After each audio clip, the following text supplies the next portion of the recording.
Every time that I think about this story, my brain just breaks. It was 2014. My girlfriend at the time and I went on an impromptu camping trip up in Northern California. I'm not quite exactly sure where, but we lived in Sacramento and drove about 4 or 5 hours up I-5. We were up in the hills and drove down some pretty sketchy roads. Once we found a spot, we parked our car and hiked maybe a half a mile in, truly in the middle of nowhere. We set up our tent and made a small fire pit about 25 yards away, I would guess. The day was fine too. We hung out and did camping things, and when it was time for us to go to bed, we put out the fire, got in the tent, zipped it up, and we went to sleep. But this is where it gets really weird. You see, the girl woke me up at about maybe midnight to tell me that she was going to find a place to pee, but she was struggling to get out of the tent. "I can't find the zipper," she says. It's just gone."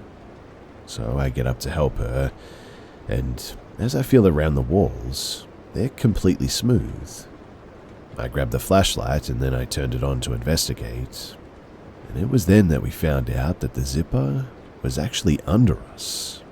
All of our stuff was still in order as we left it, but we were now sleeping on the door of the tent. We rolled the tent to finally get out, and when we finally do, we find that we are right next to the fire pit that we built 25 yards out. We were so terrified and confused because there was just no way that we could have slept through both of us rolling a tent that far with all of our stuff staying in its place like that. We stayed up until the sun came back up, and after that we left right away. I still have zero explanation as to what happened that night.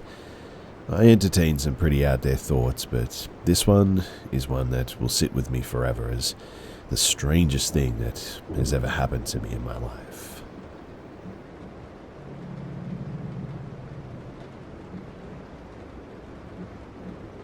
Almost a year ago, I was an opener at a resort, clocking in before 5 a.m. each day.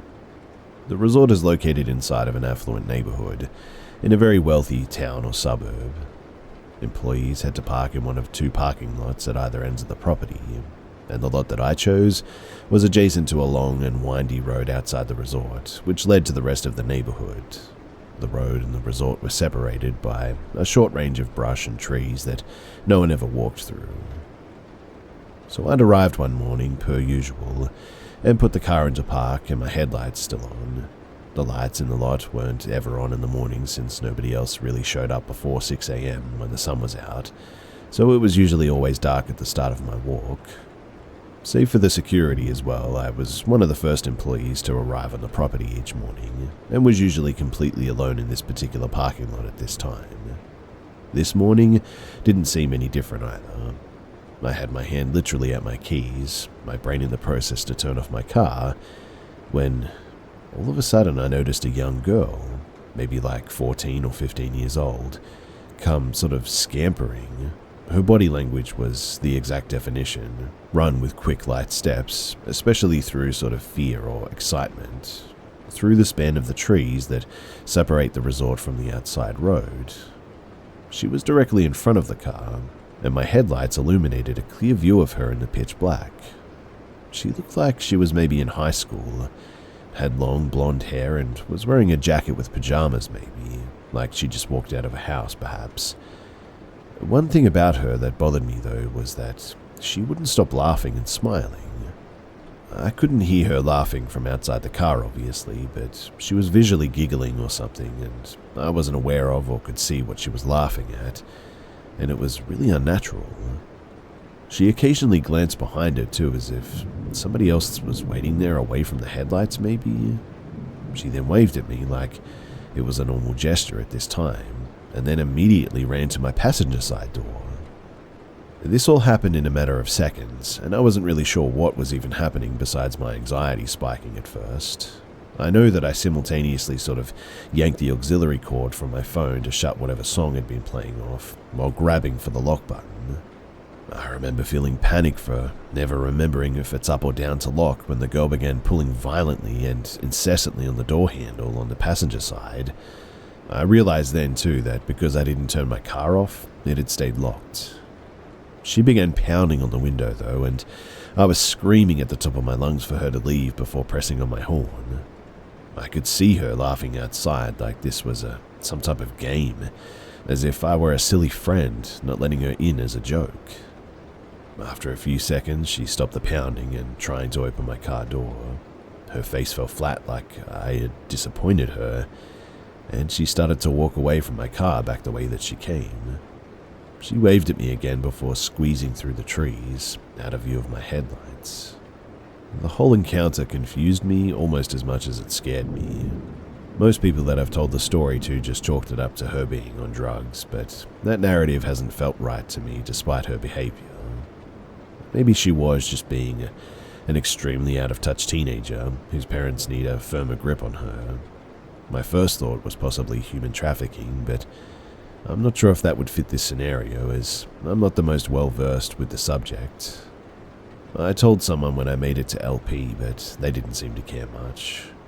I didn't call the police, and I regret that. I'll never get it out of my brain, though, how off the feeling was watching a stranger, seemingly alone, pop out from the trees in the darkness, laughing, and then try to violently enter your car in an empty parking lot. I do think the possibility of somebody else being present the whole time is a lot more scary, and I wonder who else was there, and also where exactly.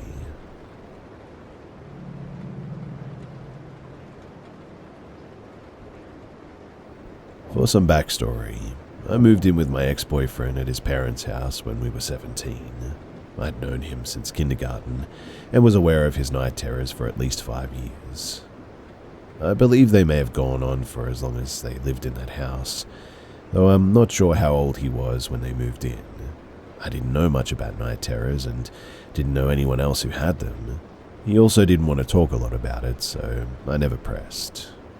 When I noticed him having one, I just saw how he would breathe heavily a few seconds to minutes and wake in a bad mood. I would best describe the mood as sort of withdrawn and irritable, I guess, and would take a few minutes to level out in order to be approachable again. The night terrors caused him to have severe insomnia, and he would only ever sleep very few hours over the course of days. I had been living there for a few months and never had any feelings of unease, which is very odd since I'm usually sensitive to energy shifts from previous experiences. Some days, I would wake up and go into the kitchen to see open cabinets or drawers. I didn't think too much of this and figured that somebody must have left them open after a midnight snack. Until one morning, I jokingly mentioned how someone keeps forgetting to close the cabinets to his mum, and she replies with, "Yeah, that's just the shadow people," as if it was something that she just casually forgot to mention. They do that all the time, followed by telling me that she and her husband both have seen them in different areas of the house on multiple occasions. But since I hadn't experienced anything there myself, I just sort of laughed it off, I guess. At this time, our bed was against the inside wall of the house beside the door from the hallway. My ex liked to play a joke on me when I would leave the room, where he would reach over to hold the door handle so it wouldn't turn when I would try to get in. Harmless fun, no big deal, and we both thought that it was funny. One bright weekend, though, I thought that it would be good to do some spring cleaning and rearrange the bedroom furniture. I opened the windows to let in some cool breeze, cleaned the carpet, pushed the bed back against the outside wall next to a window, and pulled the TV stand to the foot of the bed. After my ex came home, we ate and took turns having showers. When I went to open the door to the bedroom, the handle didn't turn. I chuckled since I was used to him playing that game. Only this time, when I went to turn the handle again, it still didn't budge. I thought that he was probably wanting to play a little more than usual, so I tried twisting the handle back and forth multiple times, but it stayed stationary. And when the latch finally released, I pushed the door open with such force that I stumbled into the room, only to see my ex playing Xbox with his headset on, sitting 15 feet away from the door, and wondering why it looked like I just fell in.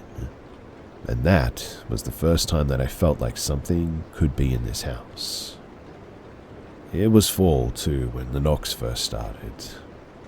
We'd been having some strong winds accompanied with cold rain at that time.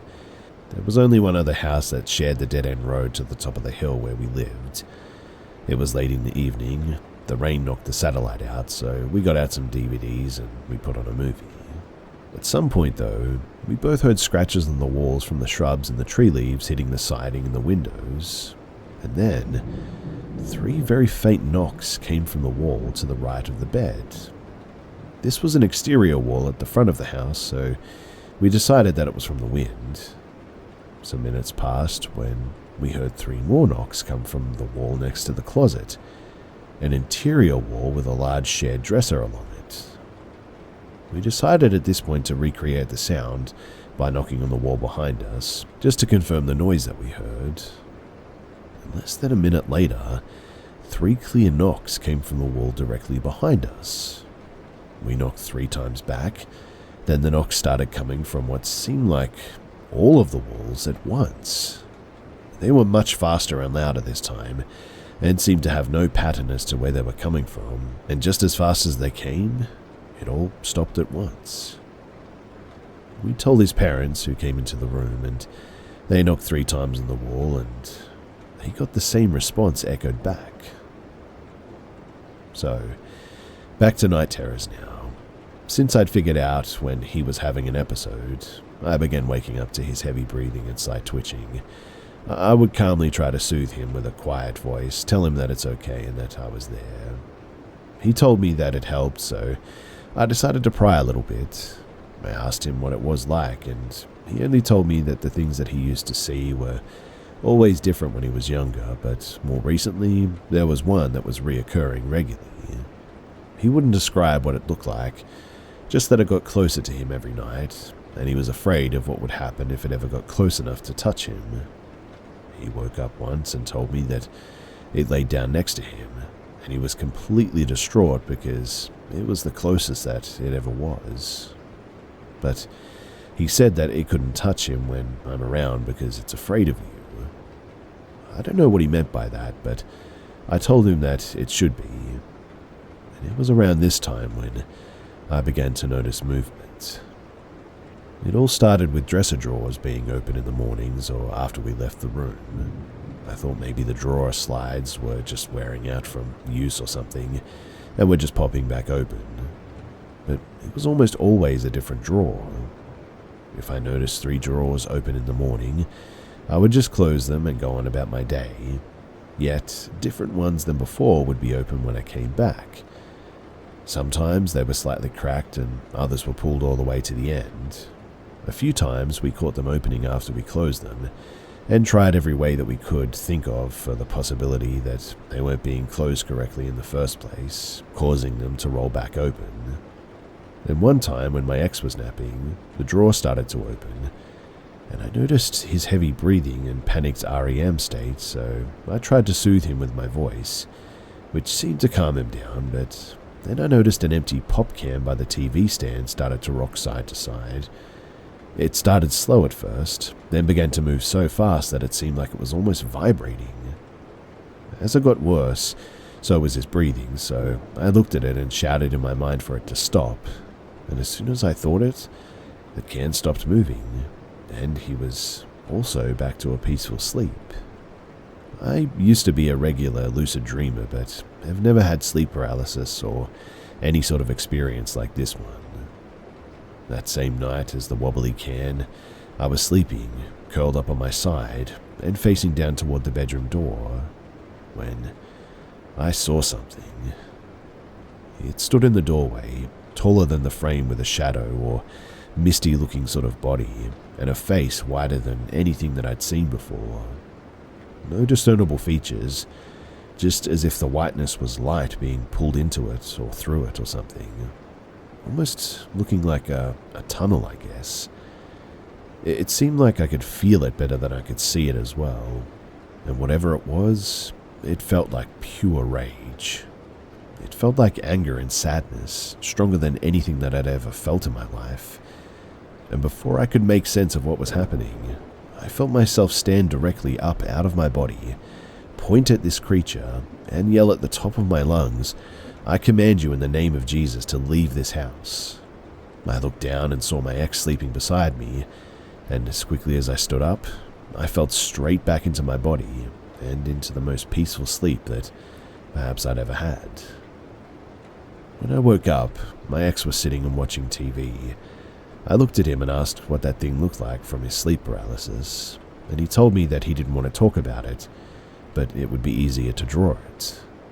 He got a notebook and soon drew exactly what I had saw, to the point that I immediately got chills and started crying when he showed it to me.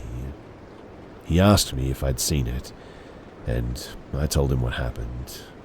And weirdly, neither of us had seen it since, until he came home from the military.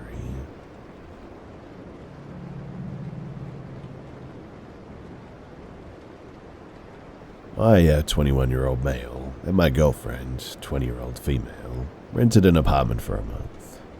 The area was secluded, and after dark, everybody would mind their own business pretty much. Neighbors would hardly talk to each other, or even be outside in the evening.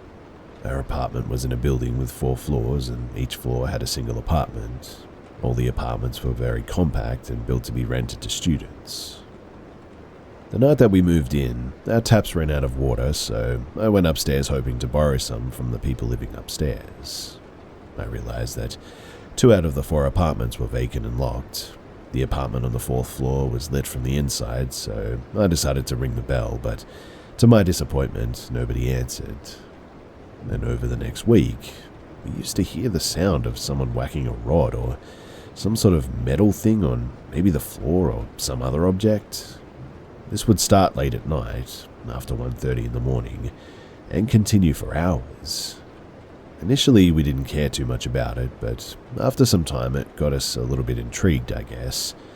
The sound was clearly from one of the apartments above us, but as I already mentioned, 2 of the 3 were vacant for sure, and the 3rd one seemed vacant, but was lit from the inside. I knocked on its door many times, but nobody ever answered.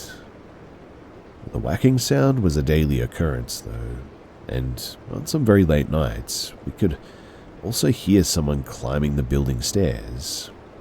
It seemed as if we were the only ones living in this building, especially during the day, and until the very late nights, there was nobody else there. We made up theories to convince ourselves that it was nothing, but the pattern of the whacking was too irregular for it to be made by wind or something other than a person. It would start almost daily at around the same time. I even thought that I could have sworn that I heard voices, like, I don't even want to think about that, but we asked people around, but didn't get any satisfactory answers. No one knew if anyone lived there. Towards the end of our stay, I also saw a shady-looking man going upstairs during the day. I asked him if he was the owner of the apartment upstairs. He said that he was, also including the one on the 4th floor. I asked him if anybody lived upstairs and also about the whacking sound. He told me that nobody did and that he's looking for tenants. He said that he had no idea about what the sound was. And to my surprise, he then asked me, "So for how long are you going to stay here?" 4 days, I said. "We'll leave on the 30th of this month." He asked if anybody else had rented the place for the next month, and I told him that I didn't know. But the strangest part is that for the next 4 days, there was neither the whacking sound nor the sound of someone climbing up the stairs late at night. However, my girlfriend's internship got extended by 2 days and we decided to stay there, and just as I had anticipated, the whacking sound resumed after the 30th, the day that we were supposed to leave. I don't know what it was, I guess I'll never really know, but I'm just happy that we got out of that place without any consequences. It really scared me sometimes, and it feels weird thinking about it, even now.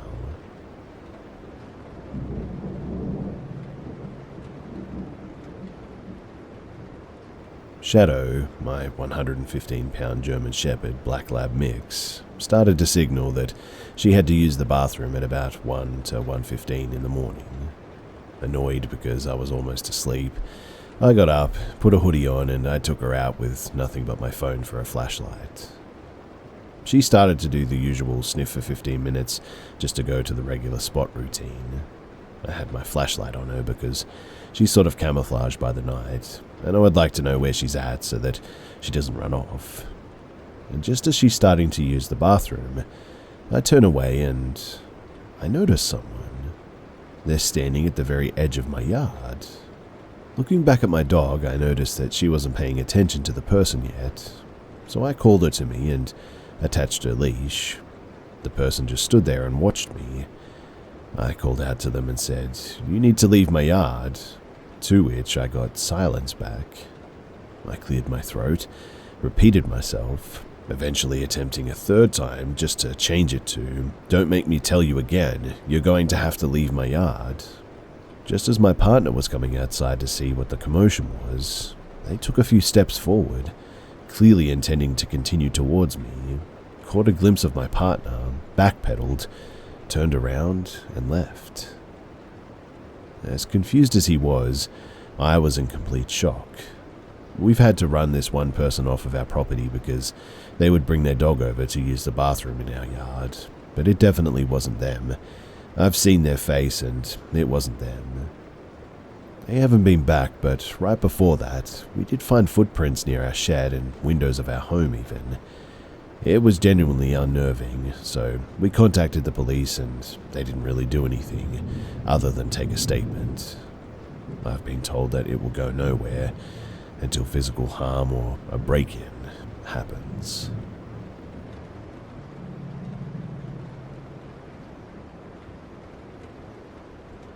So this is a story from just before I moved house. I felt like I was going crazy in this house too. I also want to add on too that we were the end house and the house next door to us was completely abandoned. So this all starts when I had taken a nap in the middle of the day. I was in a dream and everything was normal. I was sat on the sofa with my friend and all of a sudden, because of consciousness I think, I was in the dream but I said nothing. There was a weird tension in the air too, and I looked at the box of the tissues that were next to me and I woke up and the tissues went flying up through the ceiling. I then said, "If there's somebody here, then do that again." It did, but I caught it that time. I then turned to my right and there was a massive goat inches from my face. For some reason I knew that it had human teeth, and in my head I thought, "If you are what I think you are, talk." It went to talk and I stopped it. It turned its head a little like it was annoyed and then let out this demonic scream is all I can say it was. It immediately woke me up though, realizing that I must have still been asleep. And the weirdest thing is that I could still hear it for a few seconds as I was forced wide awake. I didn't tell anyone as my partner at the time was scared of this stuff, but the mood in the house had changed after that. I would joke that there's a ghostie in the house and he would say it won't do anything. A few days later, I was at the hospital with my mum. I get messages freaking out to come back. When I get back, he was sat outside with the dog, terrified. He explained that he was stood in the kitchen making a drink when he heard my voice say, "Are you okay?" So he turned around thinking that I was back, but nobody was there. He turned back to make the drink and he felt a hot pain down his back. I looked and there were 3 deep red lines down the middle of his back. He has very short nails and there's no way that he could have done this to himself. The scratches were also there for 3 days and after that he left. A week later too, my mum came to tell me that the night before she'd heard me at the bottom of the stairs shout, "Mum." It was 3 in the morning and I was fast asleep upstairs like any normal human being would. But she said that it sounded like my voice, but for some reason that she knew that it just couldn't have been me. A few weeks had gone by and I was in the hallway bringing in shopping when it felt like someone had grabbed my butt. I walked into my mum and said something just grabbed my butt. We joked that it was the ghost and she said, "You dirty pervert." I went back to the bottom of the stairs and that was when I heard that same demonic scream again, and this time my mum heard it too. We ran out and I ran out of the hallway. My heart was racing and I was frightened. I then hear what sound like footsteps upstairs, walking away from us. Since moving out of that house, I haven't had any activity to that extreme. I believe that it must have followed me from the old house and the abandoned church that we lived near, but who knows? All I know is that these days, whatever it was, I'm certainly glad to be rid of it.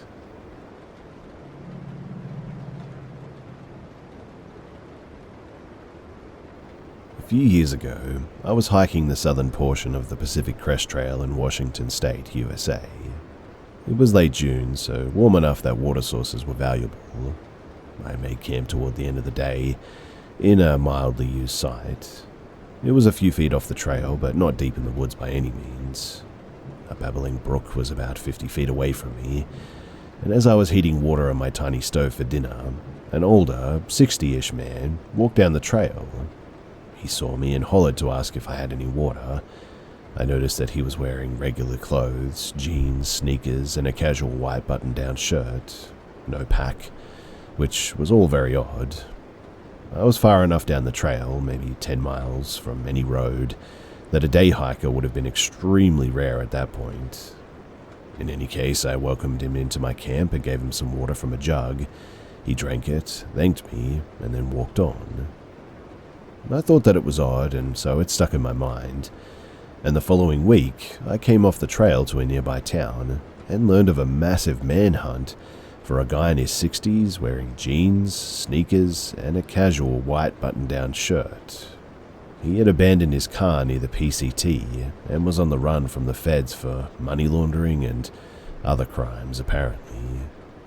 I never did learn if they found him, but I often wonder how far he got with no gear, no food, and no water.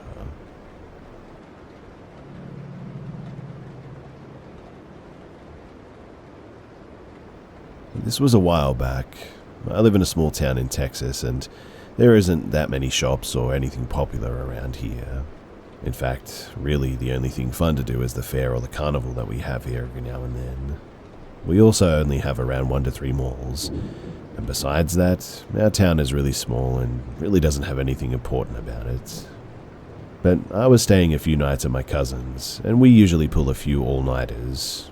We stay up pretty late, having energy drinks, but we didn't have any drinks or food or snacks with us that night, which is what we used to stay up all night. So we snuck out through his window. First we made sure that the coast was clear, obviously, because his dad had a camera doorbell, and it definitely messed up the plan once or twice before, but we snuck through it. We go to this 24-hour gas station that takes 20 minutes just to walk to, but if you ran, you could probably get there in like 10 to 14. So we run over there. There are a few shops in the path over there, but something weird was going on that night. There were no stars. The only light was the street lights. There were no cars around, no sound in fact. When we talked, it sounded like whisper, but we went behind this one thrift shop, but we started to hear, something in the distance. As we got closer, we could make out that it was screaming up ahead of us. We check it out, and we see 4 men in full black suits. You can't see their face or shoes or anything. They saw us, though, and we saw them grabbing someone. We didn't know if it was a woman or a guy, but they take out something, and they started waving it at us. We're basically halfway away from them. Then one of them starts chasing after us, and my cousin started running to the gas station because it was closer than home. I screamed at him, though, that we needed to get somewhere else. We ran, and it felt like adrenaline was helping us. I was running faster than I ever had. We made it about 9 minutes, and we split up to 2 different alleyways. I was glad to see that he was okay, and he told me the guy was chasing him, but he gave up on him when he told an adult what had happened. She didn't believe us, but she still ended up calling the police and told them what happened. They searched the area and found nothing. They said that they would wait until the nearest store opens so that they could check the cameras. So we left taking a different route home, and we just slept it off. We're still traumatized to this day about what that was, and we never found any answers to this day.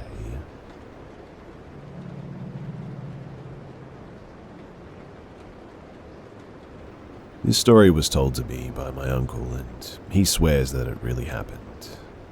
He was the only one in the family that this happened to, though, so nobody else could really back up his story. I don't know if I believe him myself, but here's apparently what happened. In 1979, there was a 12-year-old long civil war in El Salvador. My uncle was in the military. He was sent to the woods, the jungle, with like 6 other guys to go look for militia groups that we supposedly had camping out there. After walking in the woods or jungle for hours, they suddenly felt the ground shake as if something big was coming towards them. He described it sort of like Jurassic Park when the T-Rex was coming towards them and the water rippled and everything. He said that they thought that it was the enemy going to do something, so they hid. And he said that he was shocked when apparently they saw a giant. He said that it was walking in the distance. I asked if it was just, I don't know, like maybe a really, really big person like Bigfoot. And he said no way. It was more of a Jack and the Beanstalk kind of giant. He said that there were trees blocking the view somewhat, but that he could make out that it was like a really big human. He said that it was as tall as the tallest tree there. He said that he tried to get a good look at it, but he was terrified and didn't want to get out of his hiding spot when he realized what it was. He said the giant basically just walked past them. He said that they were all terrified and they waited there for a while as they were too scared to bump into another one. 2 of the guys apparently suggested trying to kill it to get rich, but the guy in charge told them to stand down. My uncle said everyone thought that they were idiots for suggesting such a thing. He said that they walked back to base as quickly and quietly as possible. They told everyone when they got back, but nobody believed them. They were friends with the pilots, though, and the pilots called bull on their story because they fly over the jungle all the time and would have seen such a creature, especially if it was as tall as a tree as they claimed. He said that all of the guys described what they saw, though. One guy claimed that it appeared to be bald. Another guy said that he thinks that it had some sort of loincloth, like Tarzan or something.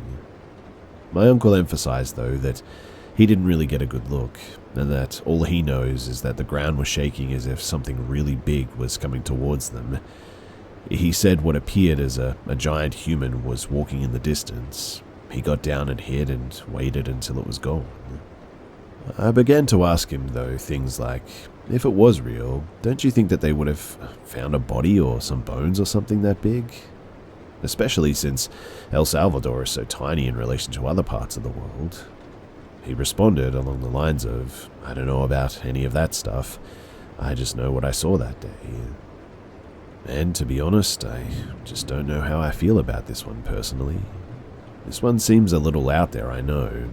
My mum said maybe that it was some sort of spirit that just made itself appear as a giant to scare them or whatever, and during the Civil War times, my mum claims that there was a lot of paranormal things going on because of all the deaths that were happening. A lot of innocent people were being killed. My grandma would say that if you looked out the window of the house, you would see the dead bodies on the street, in fact. That wouldn't explain the ground shaking, though. But has anyone ever encountered a story of a Jack and the Beanstalk kind of giant like this? I know it sounds a bit ridiculous, but this one scared me as a kid because it's just so unbelievable that if you did actually see it, then that really is crazy.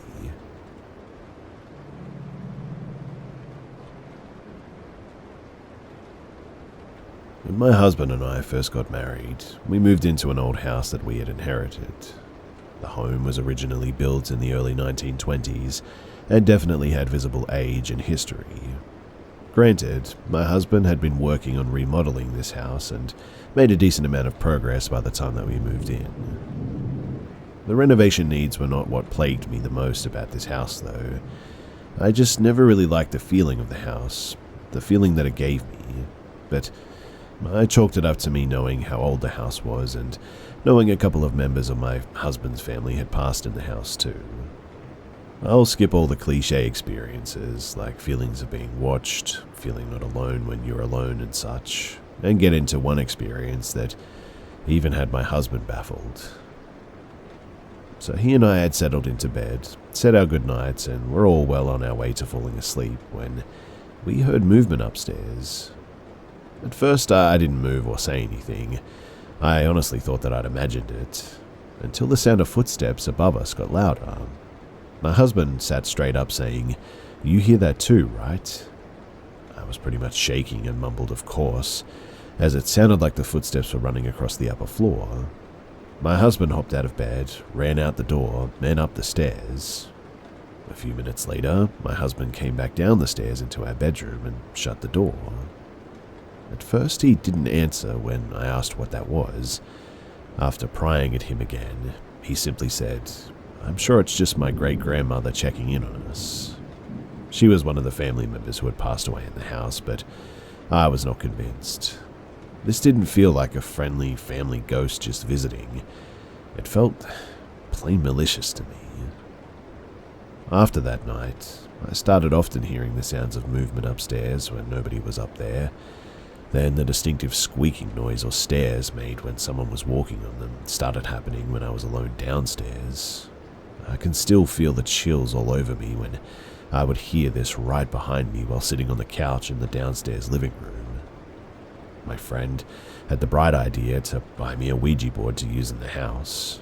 After telling her of some of what I was experiencing, she was trying to see if anything would make contact. I flat out refused, but did keep the board upon her insisting that I may at some point want to try it. I took the board, still in its box, and placed it on a shelf at the top of a small linen closet that we had. I shut the closet door with every intention of forgetting that the board was even in there. However, after this, that closet door just never stayed shut. I would find it half opened almost every time that I walked by it. I started thinking that I wasn't actually shutting it completely, and made it a point to make sure that I heard the door latch, and would even pull on the doorknob to make sure that it was not open. Yet, sometime later, I'd go to get a towel or something like that, and always find it half open, all while it would just be me in this house. I'll finish this up too with one of the most terrifying experiences that I had just before we finally moved out. So my husband was working a double shift at his job, and it was just dark by the time that I made it back home that evening.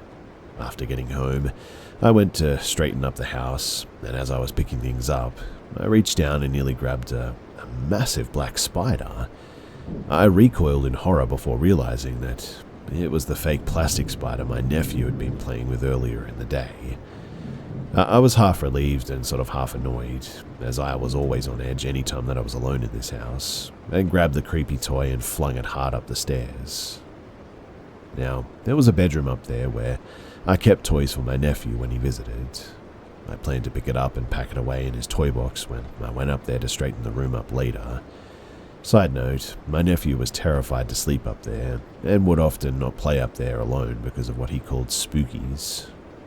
Anyway, as I turned away from the steps to go back to cleaning the downstairs, I heard a sort of whooshing through the air sound, and then something slam against the wall at the bottom of the steps. I jumped to see what in the world that was, and felt my blood run ice cold, because there, that stupid toy spider laid on the floor at the bottom of the steps, as if someone or something had thrown it back down the stairs hard. I left that house that night. I left with my keys and phone and called my husband to tell him that I was going to my parents' house until he got home. As previously mentioned, we moved shortly after this experience, and I was never alone in that house after dark ever again. That house sat vacant since we left too, still debating on selling or renting it out. My husband still insists that it was just his prankster grandmother, but I still refer to it as the upstairs boogeyman.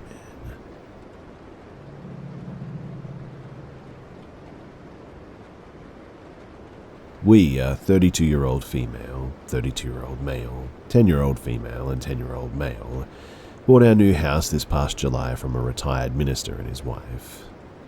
As soon as we started moving in, we noticed a weird bumping and thumping coming from the master bedroom closet shortly after sunset every evening. At this time, we were all sleeping on a mattress in the living room waiting for our furniture to be moved. We just sold our respective houses and were combining households. We had a plumber come and check things out to make sure that it wasn't just pipes thumping, and it wasn't. We moved our furniture in over the next few weeks, and life continues as normal. We still heard the thumps from upstairs, sounded like an animal jumping down off of something up high, and noticed some other odd things happening as well.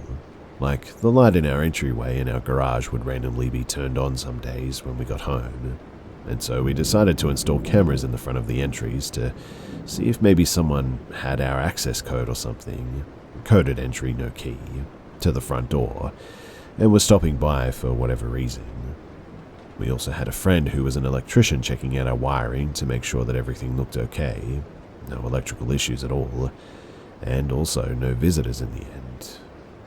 Now one night, my partner was away at work on night shift and I was sitting on the couch watching TV while my son slept upstairs. Stepdaughter was at her mum's for the evening and I kept seeing little flashes coming from in front of the oven. I thought that maybe there was a car passing by on the main road, so I checked the doorbell camera and nothing had driven by. Then I decided that maybe the oven light was flickering on or something, so I watched the oven for a minute to see if it would come on. And instead, I saw what looked almost like blue linen move from one side of the doorway to the other. And then the noises started. First, I heard the thumping coming from upstairs in the master bedroom, then the dining room, the kitchen, the entryway, and back up the stairs. I texted my partner and said something is going on in this house and either I'm losing my mind or some weird spirit stuff is going on, but I feel like I'm under attack, and asked him to come home immediately. In the meantime, I went upstairs to my bedroom with both my cats and waited. The house started to hum in a way that made the hair on the back of my neck stand up. It was almost like static electricity had filled the air or something. That was when I heard a snap, and for a split second, I saw my grandmother, who had passed a few years back, standing at the foot of my bed, wearing a blue linen top and pants. This detail is important too, but I didn't know it at the time.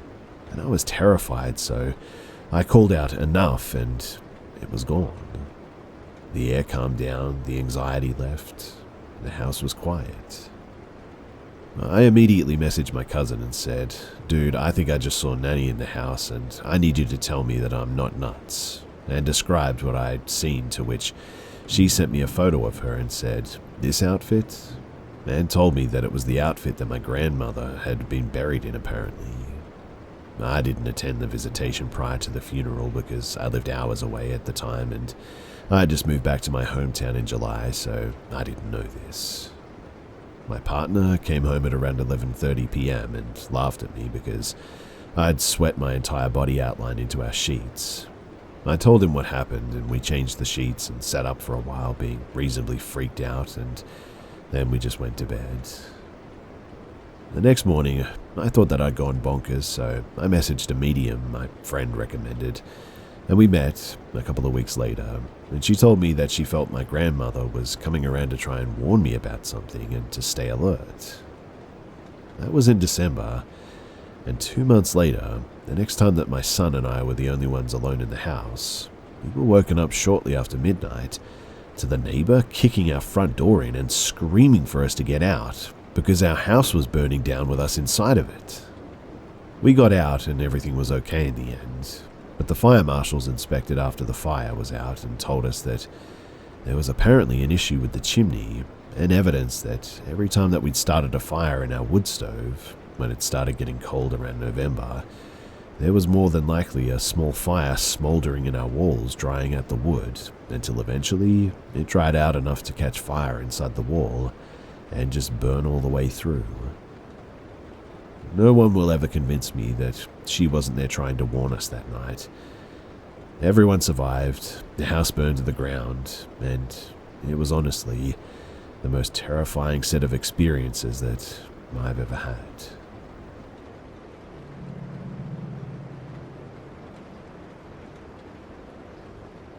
This happened a few weeks ago, and I haven't been able to sleep well since. It just plays over in my mind again and again. Nothing like this has ever happened to me before, and hopefully it won't happen again. So, a bit of backstory first. I suffer from night terrors. I've done so for about 6 years, since my youngest was born.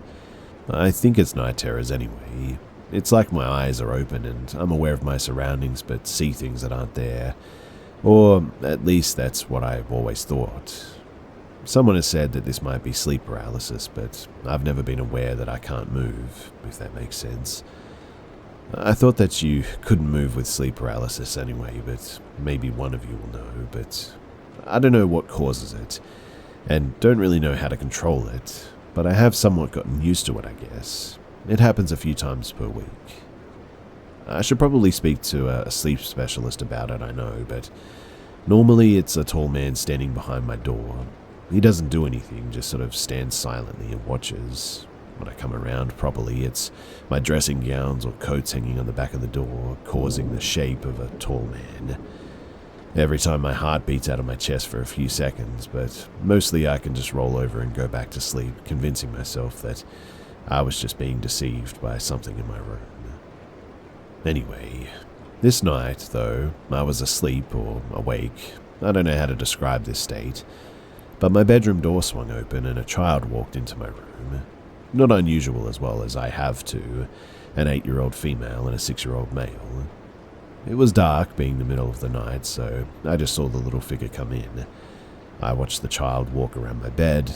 I sleep on the side closest to the door, to the foot of the opposite side of my king-size bed, like they were going to climb in on the other side, and I said, "Hey, are you okay?" They didn't reply. And without me feeling them climbing on the bed, a hand grabbed my foot, maybe 5 feet away from where they were previously standing. I have terribly ticklish feet, and I accidentally kicked out when they did it, and I kicked the child that I didn't feel climbing into my bed. My heart sank and I rolled away to turn on my lamp saying, "Oh, sorry." But when I turned back there was no child. I jumped out of bed thinking that I'd knocked them off the bed or something and just didn't hear it. I looked around, but there was no one.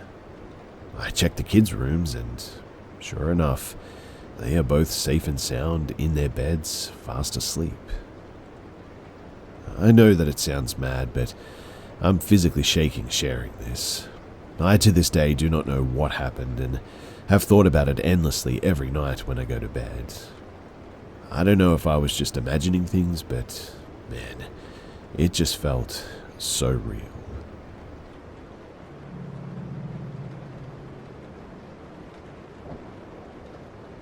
This happened way back in 2017. I, a female and 16, was in the 5th grade at the time. Me and my sister, female and 19, were sharing a room and we were casually just talking. She was in middle school and I was in elementary. Keep in mind too that I live in a 2-story house, and the rail that goes along the stairs is like a metal gate, so you're able to see downstairs. Now, at night, you really can't see anything when looking down the stairs. It's literally just pitch black, so all you can really do is hear movement. At night, me and my sister were just hanging out, and all of a sudden we hear a deep raspy voice that's coming from the dark, and it said my sister's name, and we completely froze. Then, a couple of seconds later, it said my sister's name again, but with more force in its voice, and that was when me and her slammed and locked the door. My stomach turned so much, and I had such a horrible feeling that I honestly felt that we were about to die. I always tell people that it sounded like a clown that lost its voice almost. It was really raspy and scary, and it just didn't sound normal at all. Now, the only people home were my aunt and my cousin, but they were asleep and my mum's boyfriend had just left to work on a car, so me and my sister were the only ones awake. We knew that somebody was inside, but we had no idea what to do at this point. And then it just got really silent. We could hear footsteps coming up the stairs too. We started freaking out though, obviously, especially since we didn't have anything to protect ourselves with if something happened. I was on the phone with the 911 dispatcher though, while my sister was on the phone with my mum, and my mum made me hang up on the dispatcher for whatever reason. Anyway, my mum's boyfriend gets here and not a single thing was moved. Everything was locked and no one was in the house. To this day though, I truly believe that somebody was with us that night. I think about it every day, and I truly thought that I was about to die that night from an intruder. I do believe that this house has a couple of, like spirits roaming around, but I haven't had anything else like that happen ever again since then. It was a strange night, and I think about it all the time.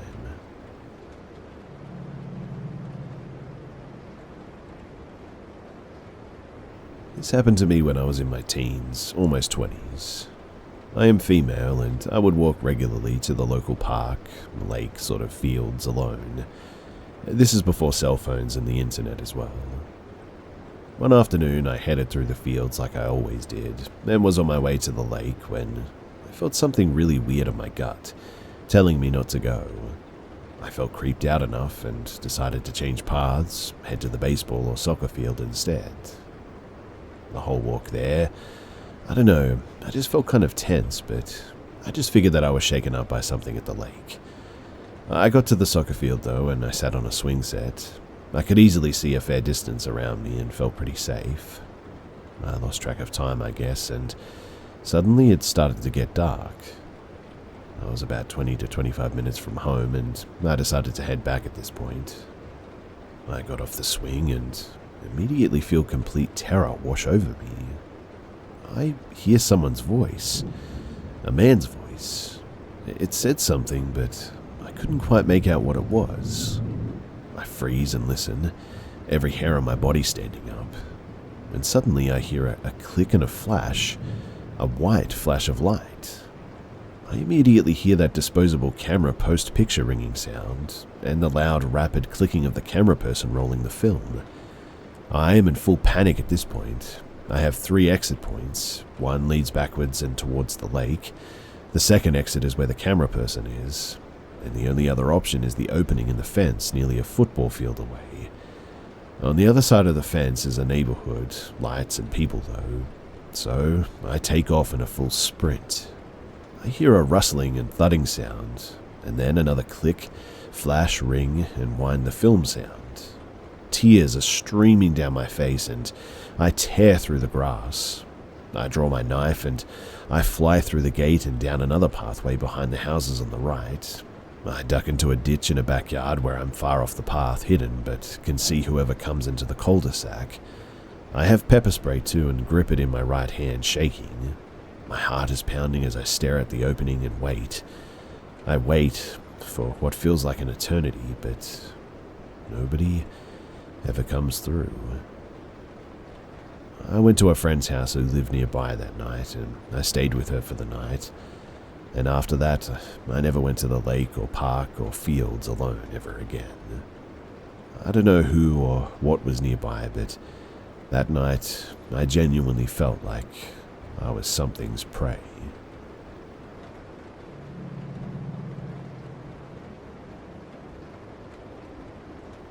It was the first weekend in May of 1997 when this happened.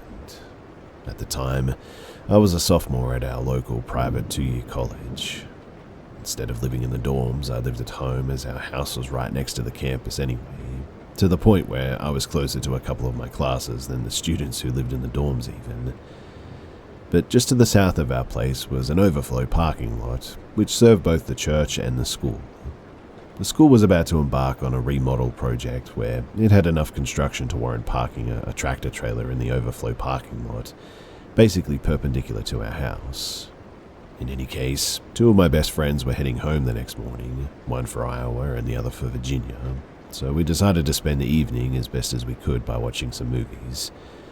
And remember, you youngins, this was before streaming services were ever a thing. The college was a hotbed of activity as people were packing up to head home, with the graduating sophomores getting ready for the ceremony in 2 days. As we were lounging in my living room, a couple of the girls that we knew, one of which I was interested in, suddenly rang the doorbell asking to come in to wash their hands as they had been on a walk and their hands smelled funny. The girl that I liked at the time, her name was Katie, stuck her hands in my face, to which I recognized the distinct smell of shaving cream, so I knew that something nefarious was afoot. We watched them leave via the dining room windows before I told the boys that they were up to something, so we left from the back door. Those two girls had tried to trash my friend's room with shaving cream and toothpaste, apparently. And at that, it was game on. We ran into one of the boys' mod mates, an obnoxious guy who had no concept of boundaries. I had made a point of not ever letting this guy, his name was JB, know where I lived, as he was the type to just show up unannounced and not pick up on social cues when it was time to leave. The girls were hiding from our retribution, and even JB pledged his loyalty to help us that day. I told him to keep an eye out. We'd be back, so we left him hanging in the common area under the girls' dorms. We slid back to my house, to which I told the boys to just be patient. The girls would be back. We sat up watching to the south from the darkened dining room, soon rewarded by seeing Katie sneaking back towards the house. I told the boys the plan was to ambush her, so we crept out the back door. Katie had disappeared behind the tractor trailer as she was obscured from view. But to our dismay, there was a black-clad figure laying on the ground, just around the corner from the trailer where Katie was hiding. My boys were next to me as I was cussing in whispers because I was 30 yards away from whom I thought was JB. He was laying with his head away from us, so he couldn't see us without turning his body as he stayed perfectly still. He might have been 10 feet away from the corner of the trailer where Katie was, and after a brief discussion, I said that it couldn't be helped, so we continued with our plan to ambush and scare Katie. The three of us quietly padded around the backside of this trailer to find Katie on her stomach, intently watching the house, trying to see movement. She was actually way closer to where JB was laying, completely oblivious to the fact that he was actually within 5 feet of her prone position. She never heard me as I crept up behind her, curled my hands into claws before grabbing her as I snarled. A fetal position instantly for her, which prompted howling laughter from my two friends and myself. She was petrified as we chortled, and I caught my breath long enough to wonder where JB was, as I thought that he would join us by now. Looking around the corner, there was no one on the ground, but you could tell that someone had been laying there, the way that we saw them, even in the darkness.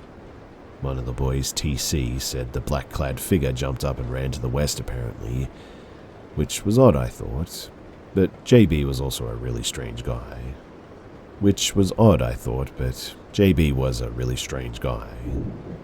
In any case, after Katie apologized for what happened earlier, and I detailed what happened, our merry band made it back to campus to keep our eyes on her. We ran into JB, to which I said, "Dude, you didn't have to run off. You could have stayed." JB replied, I don't even know where you live." And suddenly, the realization hit us like a ton of bricks. It wasn't JB laying on the ground, mere feet from Katie. And Katie went as white as a sheet. All of us were suddenly creeped out by some random guy laying on the ground, waiting for something. And it also turns out that during the summer, all around the college, there were cases of houses being walked through with very little being taken, as if someone was casing houses, but no one was ever caught.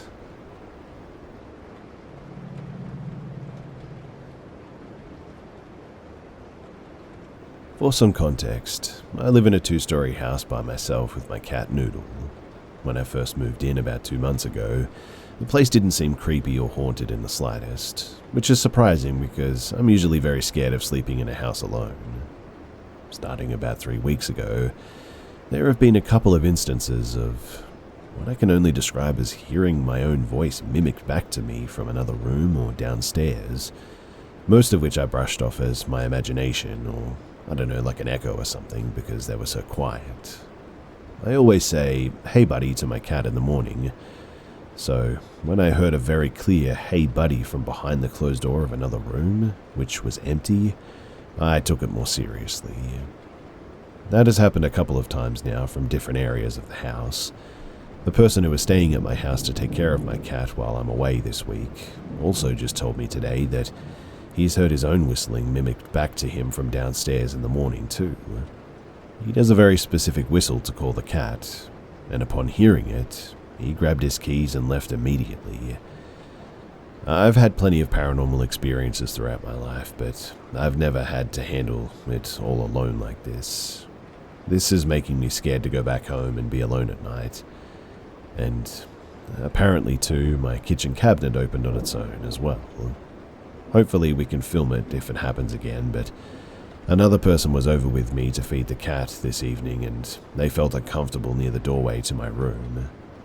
And so, this is all just great for my stress levels.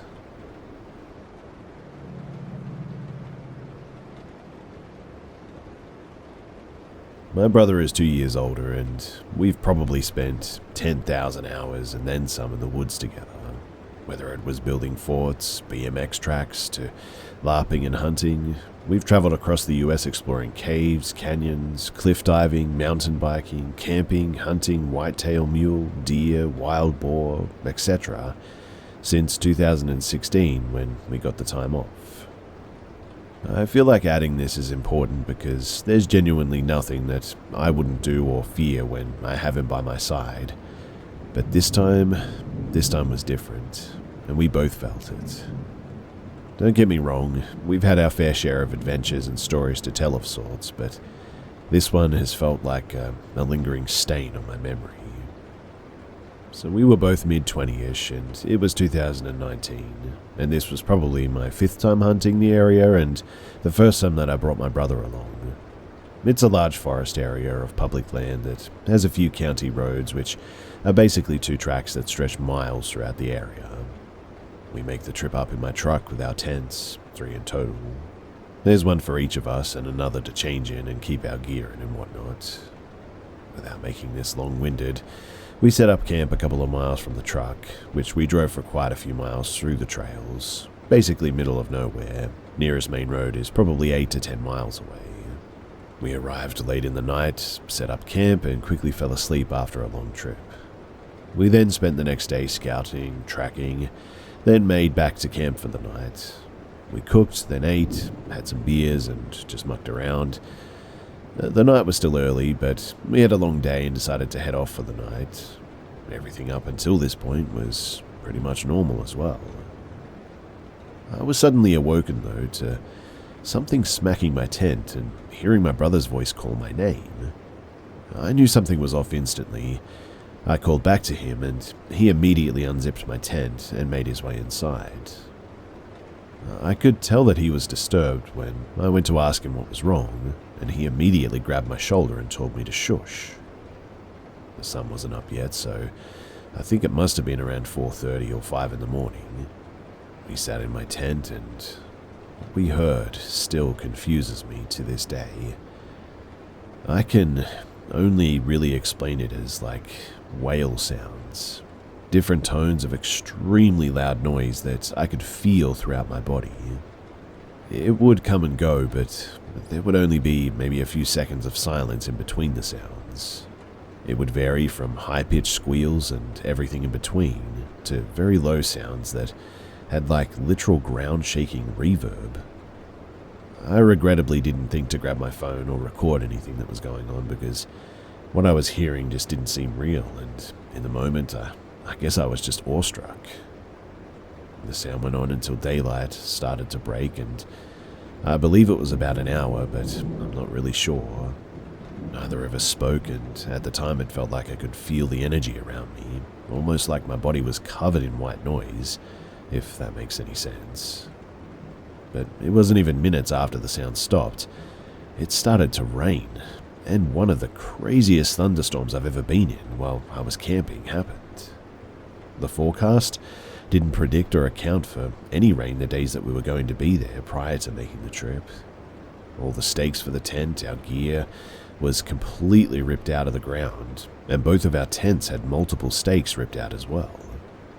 Those things were drove into the ground with an axe, mind you, and would take some insane force to unearth even a single one. I mean, they were pretty large. My brother, he dismisses it and won't even talk about it, saying that it was just machinery being dragged, but at the time, we both shared the same feeling of fear and dread. It just seems odd that it was still the middle of the night, and we were so far removed from any nearby communities or industry to hear and experience this occurrence. I have no idea what it was, but It will forever stay with me.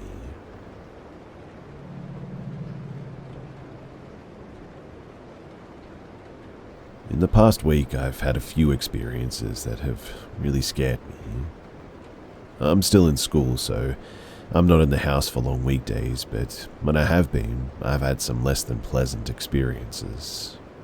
This all started Saturday or Sunday when me and my mum, dad, and sister were all hanging out playing board games downstairs when we hear what seemed to be footsteps upstairs. Not hard to hear as our house is old and floorboards are really very creaky, but we were all downstairs, so who was up there? We all kind of stare at each other like, that's weird.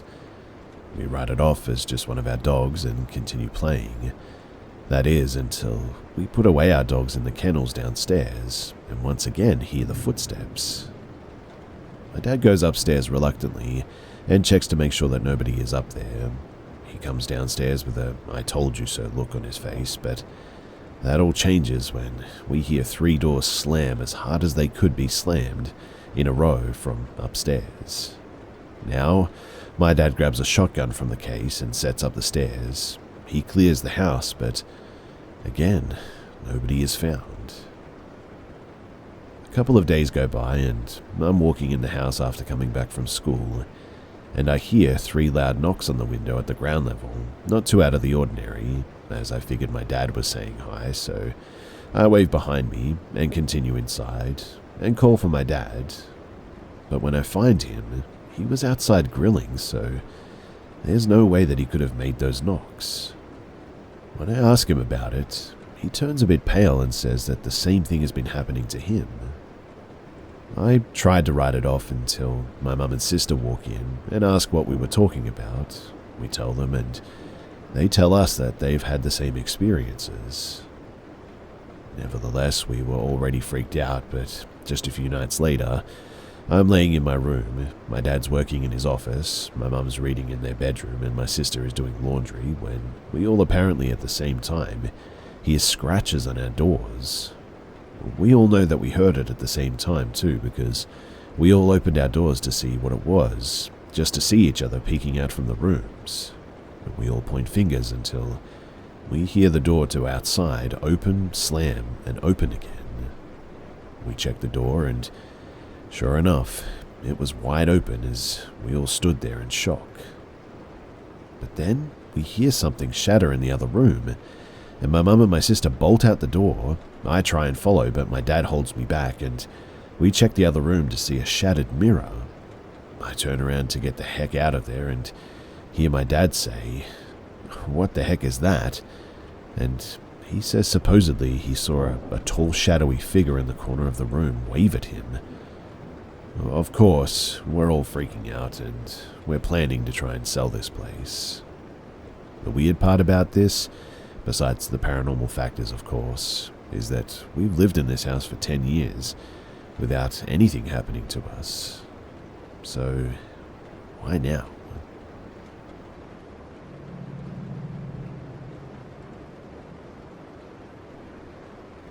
At 19 years old, I worked at a local pizza parlor called Kairos.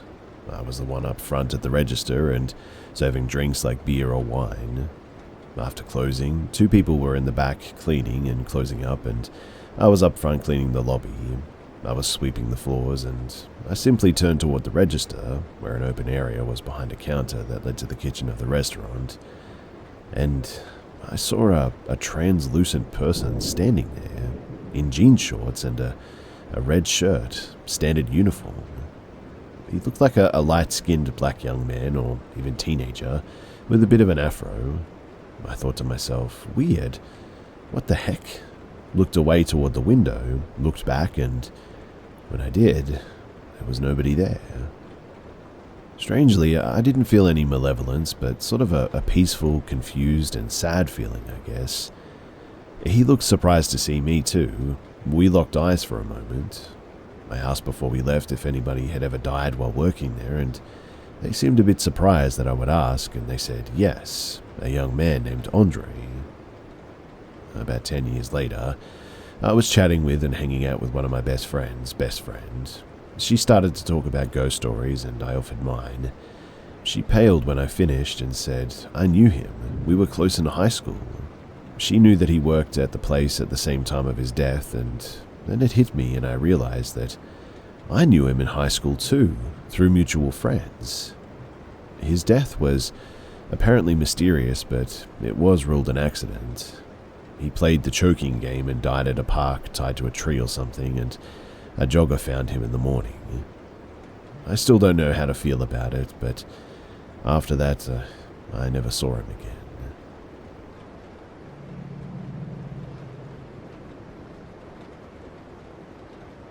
So this happened close to 14 years ago now, when I was pregnant with my first child. My husband and I, we had gone to a friend's house one night for a bonfire and hayride party. There were a lot of people there, and we knew quite a few, but some groups brought people that we didn't know. This was during a time when goth was big in some social circles. It was mostly people obsessed with bands like Insane Clown Posse and heavy metal screamo music, I guess, but there was another segment of this culture that was pretty heavily involved with the occult and Satan, etc. Anyway, that night there was a group of these types, and the majority gave off good vibes. All except for one, though. You see, when I walked into the house, he immediately focused on me. It was very unsettling. He would stare, but in a very, very intense way. I don't know if I'm explaining it right, but it was unnerving in any case. The hayride was taken off soon, so I told my husband that we should go on it. We had slipped out of the house, and I knew this guy was still in the house. I just wanted to get away from him at this point. We loaded up on the wagon and got situated, but seconds before we took off, the guy suddenly jumps up into the wagon and squeezes in a spot directly across from me. The entire ride he stared at me, eyes boring into my soul. And honestly, this might sound super odd, but I had this overwhelming sense that, for some reason, he wanted to kill my baby. I can't explain it, and it was weird, I know, but I just felt the overpowering sense of evil, I guess. And how can you share this with someone else without sounding like you've lost your mind, right? So, in the end, I didn't say anything to anyone. When we got back, I told my husband that I didn't feel well and we should head out. With my large belly and all, he didn't question it, and we left. Fast forward a few years later, we visited a church of that same friend that held the party, and who should be there but that same guy? Except this time, he had toned down his looks quite a bit, and his body language was way more relaxed. I immediately sensed that he was a different person than I encountered years ago. My husband struck up a conversation with this guy for a while, but I decided to keep my distance. Afterwards, my husband told me that this guy had completely changed his life, how he had once been deep into satanic stuff and also seen evil spirits. And then he shared the one thing that made the hair on the back of my neck stand straight up. Hey, do you remember seeing him at the bonfire years ago? You won't believe it, but he said that he was at his lowest point at that time, and he said that he constantly heard voices telling him to kill people, and it was all he could do to not listen to them. Anyway, an afterthought too here is that the guy did pretty good for a while and lived in a family's home for a couple of years. They had a couple of boys and one daughter, and I come to find out that he had been doing some really evil stuff and ended up going to prison for a while. Last time I saw him was 1 year ago. I walked into a local hardware store and there he was greeting people. He was the store manager, and he still makes my skin crawl.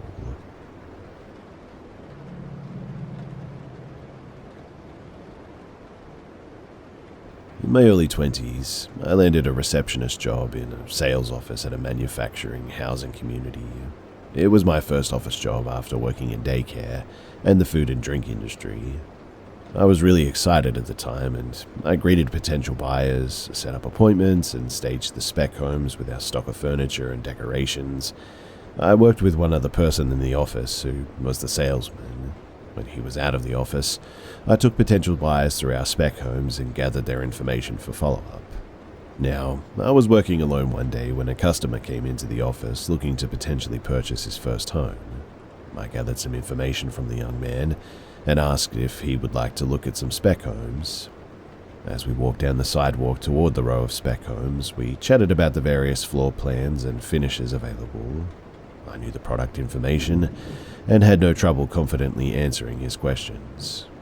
He was friendly and reminded me of a classmate from high school that had played offense on the football team. So I decided to show him the 2 home models that best fit his price range and desired floor plan. Since I shared most of the technical information during the first home tour, I gave him some space to freely look around the second home. He walked through the main living area and stopped in the doorway to one of the back bedrooms. He called out, "Hey, what is this back here?" and pointed to the corner of the room that I couldn't see from where I was standing.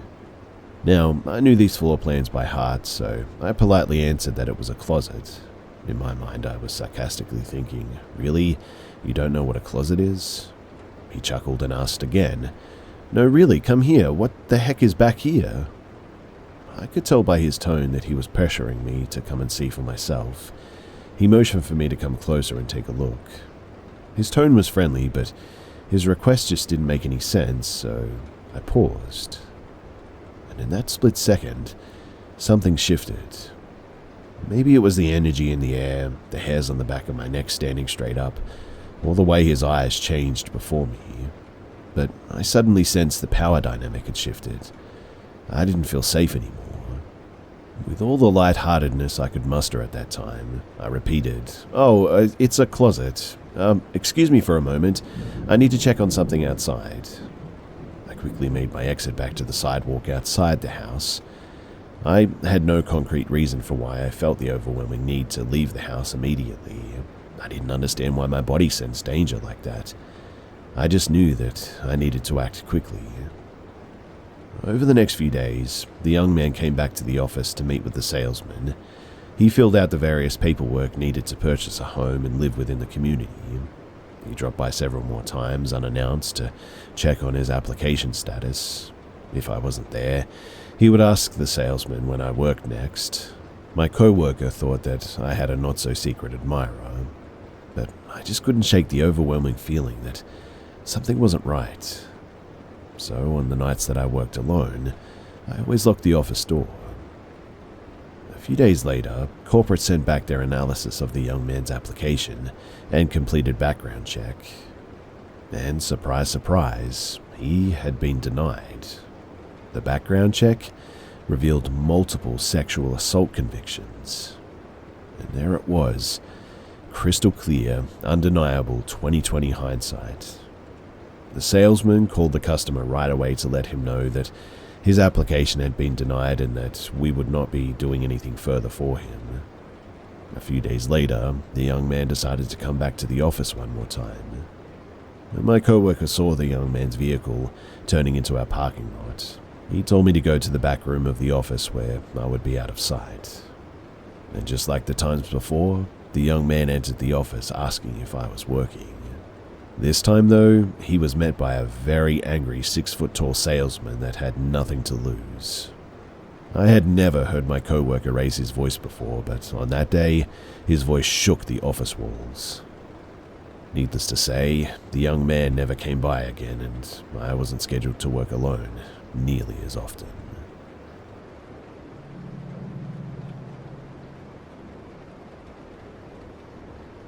As I remember this happened when I was about 3 or 4. I know that I was pretty small though, because the top of the mattress of my parents' bed was about eye level, and that will be relevant in a second.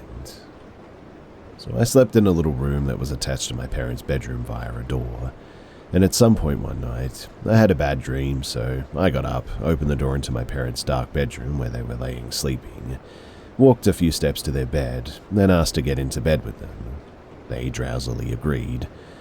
But directly across from me, and across the bed, was another door that led to the hallway. And right after my parents mumbled that I could climb into their bed with them, this door opened and a dark figure entered. I don't remember precise details on how it looked. The room was dark and so was the figure, about the size of an adult male I would guess, but what I do remember is the feeling that came over the room when this thing entered. Sheer dread. It was as if the entire atmosphere shifted to something oppressively evil all at once. I was on one side of the bed and it was on the other. As soon as it entered, it began making its way around the foot of the bed towards me. When I say the entire atmosphere shifted when it entered, here's what I mean. I began screaming and crying and realizing that I couldn't move my body anymore. As soon as I wanted to climb into my parents' bed, I was sort of stuck in place, and as if that wasn't terrifying enough, I saw the dark forms of my parents' bodies simply lay there, not moving or responding. I realized that they couldn't hear me or see me. They couldn't see what was happening. That was perhaps the most terrifying part, the realization that I was isolated with this thing in some other realm that they couldn't reach. It all felt really intentional too. This entity then slowly made its way around the bed toward me while I was stuck there, screaming my head off.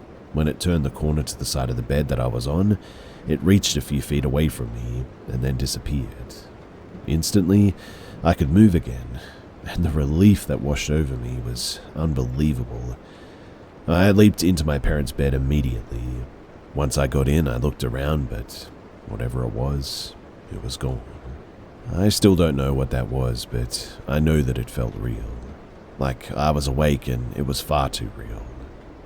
I mean, I had nightmares as a child, and as scary as some of them were, this was different. It was the most powerfully evil thing that I've ever encountered, and it was extremely memorable because of how terrifying it was. I wasn't a sleepwalker, and as a mere 3 or 4-year-old child, I could never have conceived of this on my own. So if it was a hallucination, then I still feel like it was some evil thing that was creating it. After this, I saw other creepy stuff as a kid, although nothing near as dreadful. The next day I told my parents too about the dark figure, and my mum brushed it off as a nightmare, but my dad took it more seriously. Later on, I found out that he also had a terrifying vision as a child too, and how angry he was at whatever this presence was, and that nobody believed him. Thankfully, I never saw it again, or at least not in that form. But a question that I can never answer is the fact that the door to the hallway, it was still open when we all got up in the morning.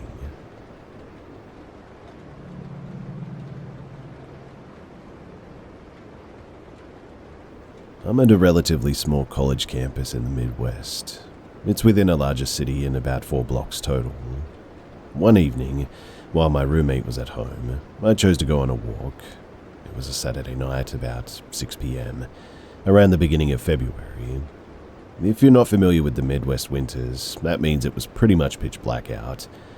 And I enjoy wandering around the various buildings on campus, even the ones that I really have no business being in, because after all, it's my tuition that helps fund them. Now, on a Saturday night, I was expecting most buildings on campus to be locked, so when I tugged on the music building's door handles, imagine my surprise when it easily swung open. The hallway lights were on, but I didn't see anyone. I chose to go up the first set of stairs that I found, all the way to the 4th floor, which was also the top floor. The stairwell itself, it gave me the creeps, but I took pictures of it because it reminded me of those eerie liminal space photographs that tend to freak people out. When I got to the top floor, it was dead silent. I felt like someone would pop out of nowhere and yell at me for being in there, but I crept down the hall listening for footsteps.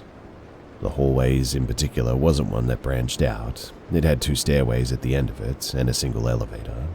I had this gut feeling too that it wasn't safe, and had my pepper spray in my hand in case I did run into anything sketchy. Call me paranoid, but it was terrifying. When I got about halfway down the hall, I heard an instrument start playing. Now, I can't even remember what it was. Maybe a brass instrument? Maybe the piano? Either way, I knew instantly that I wasn't alone, and I wanted to leave quickly. The stairs left me uneasy. Looking at the second set that I hadn't gone up sent alarm bells ringing in my mind. It was even more liminal-like, but something stopped me from going down those stairs, so I waited for the elevator. It took probably a good 45 seconds to get to me, and when it did, it had a horror movie-like chime to it. It was slightly bigger than average too. It shook the entire way down, that awful chime ringing out as I passed each floor. When it finally reached the first floor and the doors opened, I instantly saw a middle-aged man leaning against the opposite wall, staring right into the open doors, right at me. He was tall, not anything special, but his eyes flicked to my hand, still gripping my pink pepper spray. Looking back, I'm glad that I had it at the ready. I stepped out of the elevator and kind of nodded at him, before turning to walk to the doorway that I had entered from, the one farthest from the elevator. It's important to mention too that there was also another entrance right next to the elevator. That one led to a much darker, less walked area of campus. I make my way down this hallway, glancing back at the man every few seconds. He's just staring after me, not moving. He doesn't get on the elevator either, but once he notices me looking at him, he slowly turns and starts towards the doors close to him, the ones that I'm getting farther and farther away from. I continue walking and continue looking back at him. We reach our respective doors about the same time, which is odd, considering how close he was to his in comparison to me with mine. Regardless, as soon as I put my hand on the door, I look back once more. The man has now turned towards me and has begun to jog towards me, sort of in the way runners do, not particularly fast, but enough that it would be easy for them to gain speed. Instincts kicked in at this point. Alarms are blaring in my head that I need to get to the library, where it is safe and populated right now. I push through the 2 sets of doors and begin sprinting. I don't look behind me anymore. There's a set of small steps before the library, and I fall up those. One of my gloves falls to the bottom of the steps, and I rush down to grab it before running once more.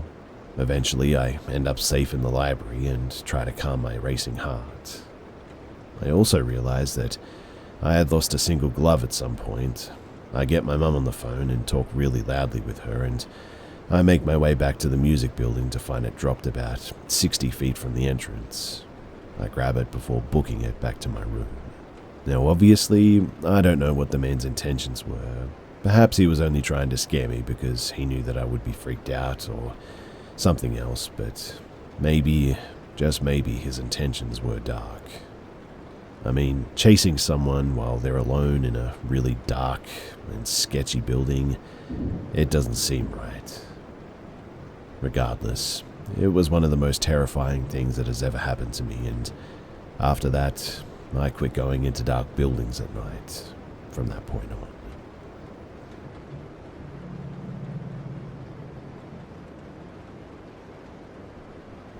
So this takes place when I was around 17 and living with my parents. It was the weekend and I was chilling in my room while my parents were out grocery shopping. When I was home alone, I always made sure to lock the door, including a lock that could only be unlocked from the inside, which made me feel extra safe. And due to that, when I heard the keys in the lock, I knew that it was my parents and I immediately opened the door for them.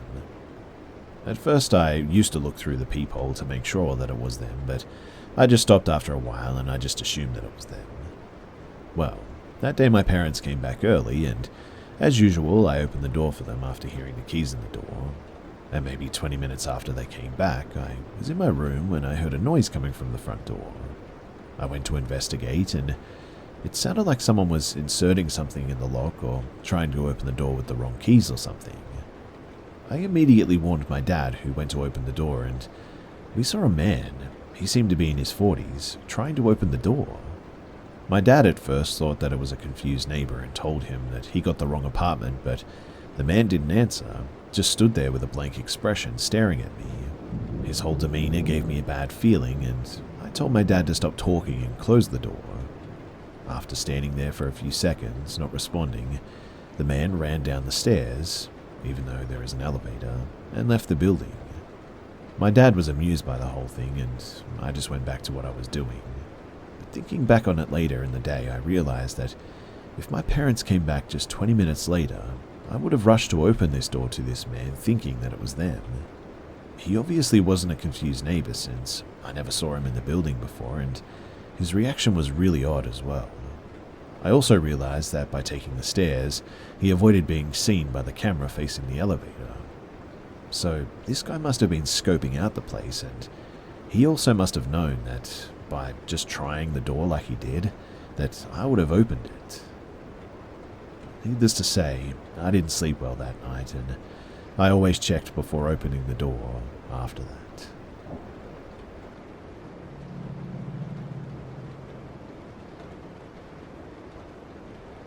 So I'm sharing this because I would like to get more insight as to what was going on. I, male, was 5 years old, so this was 42 years ago now, and I didn't know anything about the paranormal back in those days. My mum was going into labour with my younger brother, so Mum and Dad had me stay at my grandparents' for a couple of days, and it happened over Christmas. Christmas morning was great. I still remember their silver vintage aluminum Christmas tree and the Crayola caddy that I unwrapped and had so wanted for so long. But that night, though, something strange and really terrifying happened. You see, I shared a queen bed with my grandfather. Side note, there were 2 bedrooms and my grandparents already slept in separate rooms for years because of snoring. I was woken in the middle of the night to the bed violently shaking. To give you a sense of the intensity, imagine the 4 legs of the bed were each sitting in industrial paint can mixers, synced up, turned on high. I had no idea what was going on, but I was scared to death. My grandfather, however, was still sleeping through all of this somehow. I tried desperately to shake him awake. Finally, he started to stir awake, and instantly the bed stopped still. I asked him, "Grandpa, what was making the bed shake? Why was the bed shaking?" Groggily, he had no idea what I was talking about and said, "The bed's not shaking. Go back to sleep." He turned back over and was snoring again in seconds. My adrenaline was completely jacked up, and there was no way that I was falling back asleep anytime soon. So I just sat there, in the dark, in the silence, waiting. There was ambient light from the outside that dimly lit the room. The bedroom door was open, which it normally was anyway. And at the foot of the bed, you could look out the bedroom doorway, down the hall, and into the front room where the Christmas tree was. I sat up at the edge of the bed to look at the tree, and as little kids, Christmas trees give a sense of comfort, I guess. As I looked at the tree, probably 30 feet away, I could see that something was different. Now sitting beside the tree was the silhouette or shadow shape of what I can only describe as an absolutely enormous Doberman dog.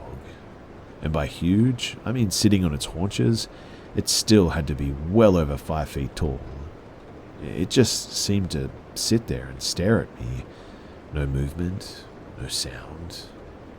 And although I didn't get the sense that it was trying to get me, boy did it scare me.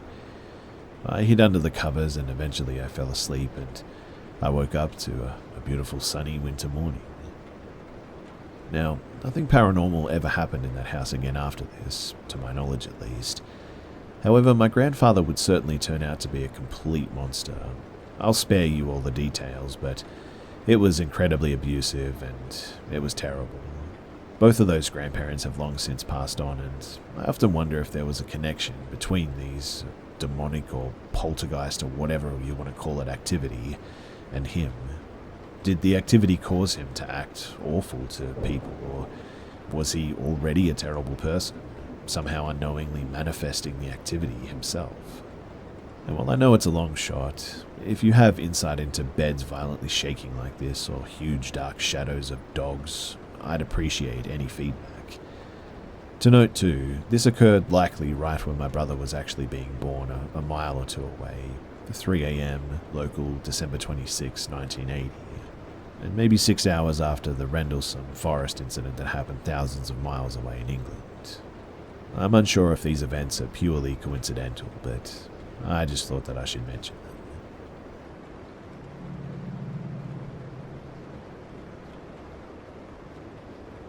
So I'll just get straight to it.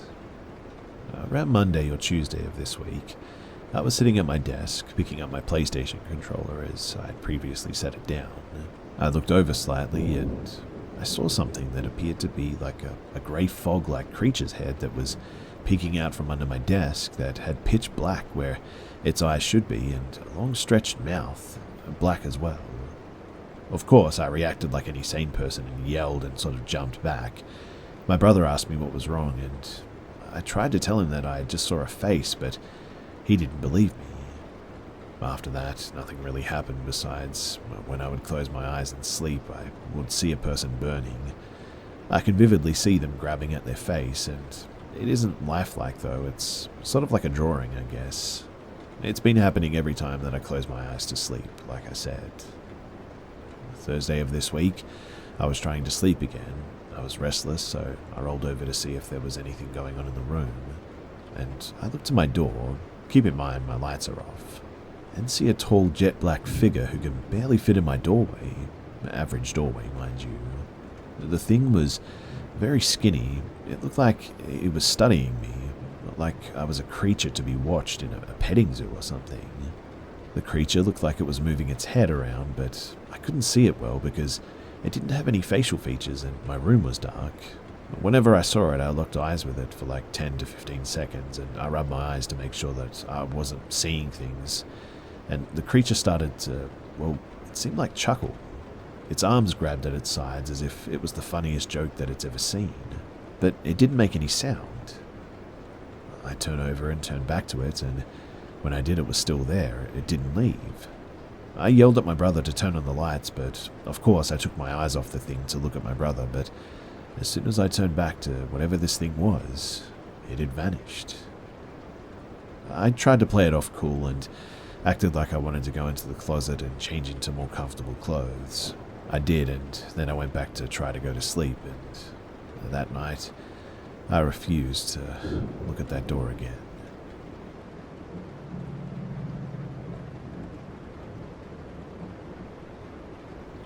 My brother was 6 and I was 4. We moved house at some point. My brother remembers that the first night that we slept there, he had trouble getting to sleep and his eyes kept focusing on something in his room that looked like the outline of a person standing at the foot of his bed. He says the next morning I said that there had been a wiggly man in my room that night. I don't remember this myself, and our parents don't remember me saying it too, but there were lots of experiences that I had in that house over the years that I do remember vividly. Like, I would hear voices, usually angry ones, and often my brother would hear the same thing at the same time, but our parents, they wouldn't hear anything. We both used to feel hands grabbing at us, especially at night. We both got sleep paralysis often, and we both would see a pale, sick-looking man with sores around his eyes, nose, and mouth holding us down. We both heard footsteps patrolling the house at night. I saw a woman in an old-fashioned dress sort of sitting or lying at the bottom of the staircase and crying 3 different times. And one of those times, my brother also saw her. I would hear loud banging on the bedroom door. At first, I assumed it was my brother being a terrible person, but when I went to check, there was never anyone there. My brother would often hear the banging too, but our parents never did. My brother was seeing and hearing strange things almost every week. There was always weirdness, like doors, cupboards, and drawers being left open when we knew that we closed them. Weird smells and problems with electronics. Our parents constantly got people in to check for problems too, with the wiring or CO2, etc. Stuff got knocked over though when there was nobody around, and our parents never believed us about what we saw and heard. No one did, in fact. At first, everyone thought that my brother was making it up and I was playing along to be included. Then they thought that he was having psychosis symptoms, and because I was young and suggestible, I was imagining the things that he was saying that he saw. I was actually starting to believe this theory too until my brother and I saw a shadow person walk through the coffee table towards us, and the coffee table moved too. The remote fell off of it, and a glass on it fell off and chipped. That was 100% real because afterwards, that cup was still chipped, that coffee table had definitely moved, and the remote remained on the ground for a long time afterward. Our parents could see it too, and we actually got in trouble for it. That one definitely couldn't have been a hallucination or imagination for sure. We moved out after 6 years there, and we stopped seeing and hearing those things after that. No more sleep paralysis. Everyone thought that my brother's psychosis was being controlled by meds or something, but when we moved out of our home, he stopped taking these meds and he was fine. No symptoms of psychosis or anything. We both agree that the house was definitely haunted, but Our parents still stick with the psychosis theory, and we've learned not to bother arguing about it because it will never change their mind.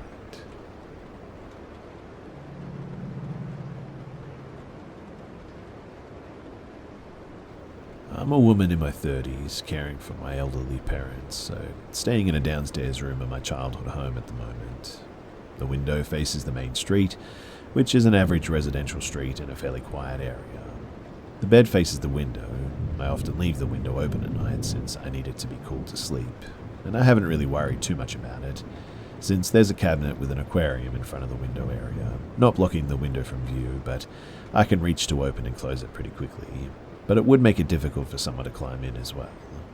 My dog, Sable, also always sleeps in my room with me.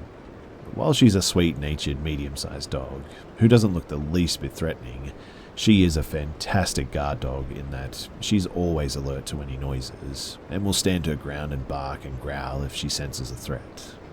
So, with these things in mind, I've never really worried about opening the window and leaving it open. But after tonight, I will not be doing that again. So it started at maybe 3:30 or 4 in the morning sometime. I was awake since I care for my parents, like I said. I often have disrupted sleep patterns, and I'm awake at odd hours anyway. I was reading a book and I heard Sable growl, low and deep. Then she jumped off the bed and began pacing a bit, looking up at the window, before jumping up to the cabinet by the window, barking. I shouted, "Hey, we're calling the police, dog will bite," just in case there was somebody there, and went to look out at the curtains to the side, but I didn't see anything. I pulled the curtains closed again and made sure to pull the right curtain over, then drew the left side curtain, the one that covers the open part of the window, all the way over, covering the right side curtain too, tucking it down so any wind wouldn't be able to move it. I wasn't really alarmed then. I mean, it's a fairly quiet residential street, but there are foxes around that we sometimes hear, and occasionally someone passing by our neighbor's gate next door will make Sable growl or bark as well. But she doesn't usually react the way that she did this time. She usually growls but stays on the bed, and her reaction was much stronger than normal. I thought that even if it was someone scoping out the open window to potentially burgle, they would have seen now that the room was occupied by a person and a dog, and would go find an easier target. But mainly I guess that it was just a random noise that she heard outside. I was wrong. It was a good half hour, or maybe later, after I had relaxed and thought that I might doze off soon, that I heard her growl again. It was a really serious, deep and low growl again, and I listened, again thinking that it might be foxes or something. But this time, I heard what sounded like deep horror movie breathing noises, like the heavy breathing sounds a pervert makes down the phone to his stalking victim in a film or something. I sat up, looked up at the window, and my heart stopped. The curtain had been pulled back and lifted at the bottom, like someone was peeking under it, and I could still hear the heavy breathing. I shouted, "Hey," again, and moved from the bed to the side of the window so I could see past the curtain, and saw the figure of a man move away from the window to the right towards the front door and exit of the front garden. It was too dark to make out features or clothing. It was just a dark male figure. Shaking, I immediately thought that since I knew that he'd moved away and wasn't at or under the window, I reached and pulled it shut, grabbed my phone and called the emergency services. But one thing that creeps me out most is that, in hindsight, that would have taken a few seconds for me to move from the bed to the side of the window, and that was after I'd shouted and he knew that I'd seen him. But he must have stayed there even knowing that I'd seen, until I moved the curtain and could see out. Only then did he move away. The heavy breathing also had to be deliberate, because it was so loud, like someone trying to frighten me. While on the phone with the police, I went around the ground floor of the house turning the lights on, making sure the rest of the house was still secure, and it was. I was very careful to lock the doors and all the other windows at night, and everything looked undisturbed. 2 patrol officers came shortly before 5 a.m. and they took the report. They suggested asking the neighbors if they have camera footage and to let them know of a potential prowler in the area tomorrow as well.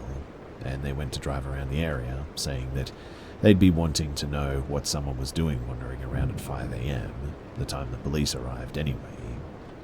Since the dark meant that I only saw the shape of a person, I didn't really have a description.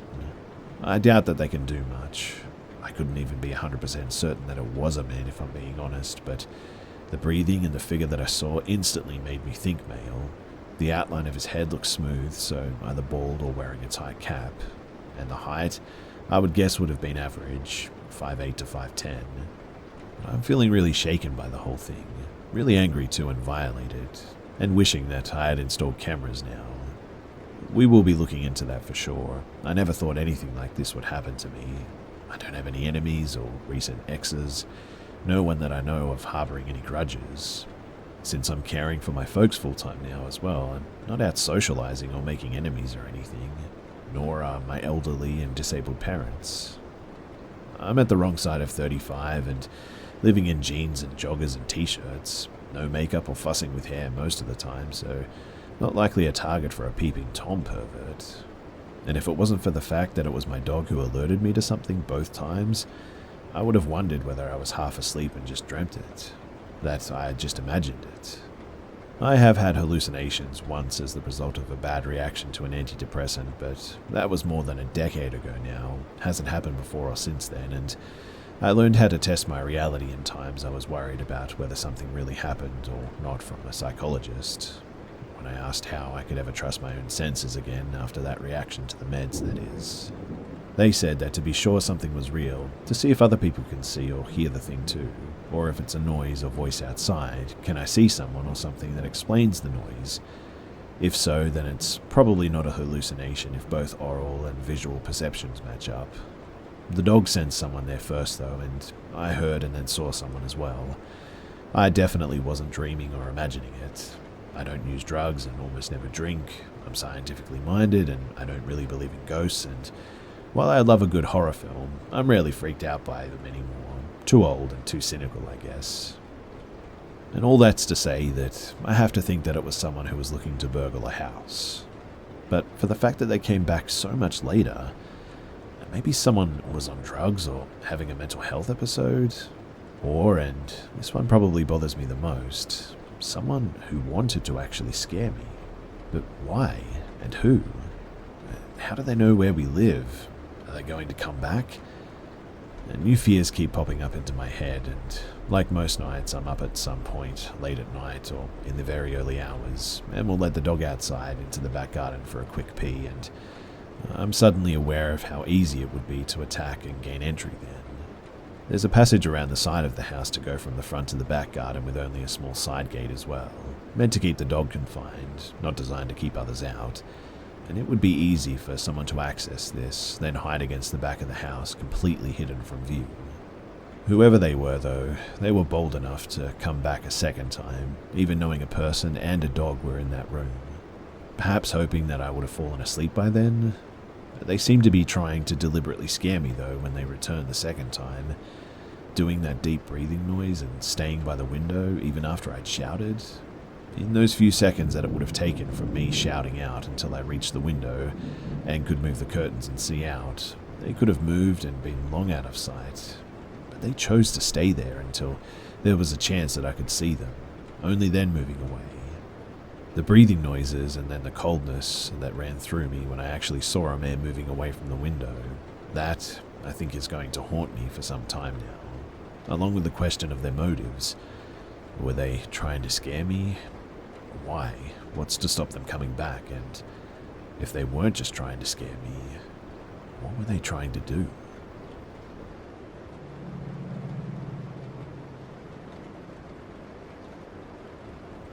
My grandparents had a holiday vacation home on the Isle of Wight in the UK. The house itself was a grand Victorian mansion that had been turned into apartments.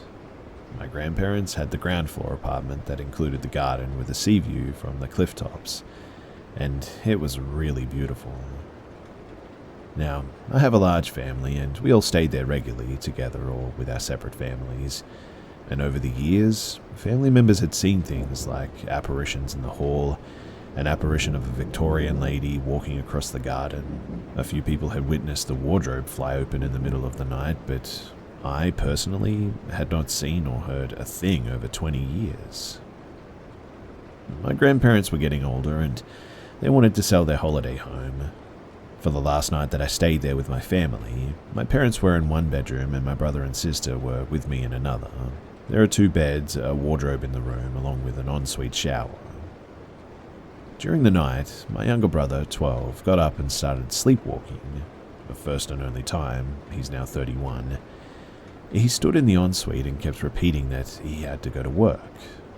My brother hated that ensuite from a baby, and it was dark, creepy, and had no windows. He would never use it. So I guided him back to his camp bed and we both went back to sleep. Later in the night, I woke up because I heard a loud banging sound. I looked around and I saw my brother and sister sleeping. The banging continued. I looked behind me where the sound was coming from and saw the headboard was moving back and forth from the wall. I then realized that my bed was in fact shaking. The room suddenly became blacker than black. Hard to explain, but I was so petrified, I think, that I must have just passed out because I really don't remember trying to get back to sleep or anything. I just remember waking up in the morning. When I got up, though, I told my siblings at the breakfast table. My brother said that happened to me, and he said years before the same thing had happened to him, but he kept screaming for Mum and Dad. He said the room got darker too, and he had never told anyone the story, because obviously he thought that no one would believe him. He's an adult now and still doesn't believe that it was paranormal and that it was probably just his imagination. But I personally just really can't explain what happened that night. I mentioned about my brother sleepwalking as it was so out of character for him, and it just felt like part of all the weirdness that night. I don't think that it was sleep paralysis, as I distinctly remember moving around in the bed, but I would love to hear your thoughts. Malevolent, or perhaps playful? I normally lose people when I get to the bed shaking bit. I know it sounds far-fetched, but it really did happen, and I still have no explanation for it.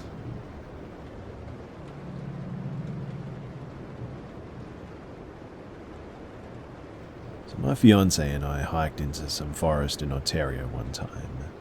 We had a friend drop us off at the side of an old logging road in the middle of nowhere, and we hiked into the woods due east.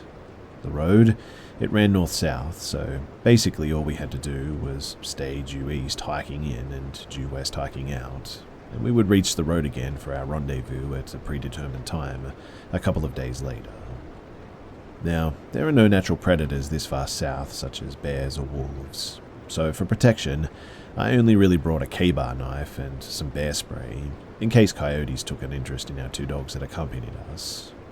The logging road was no longer in use by any industry, and we had hiked into the woods a few kilometers, so the chances of running into another human were pretty much nil.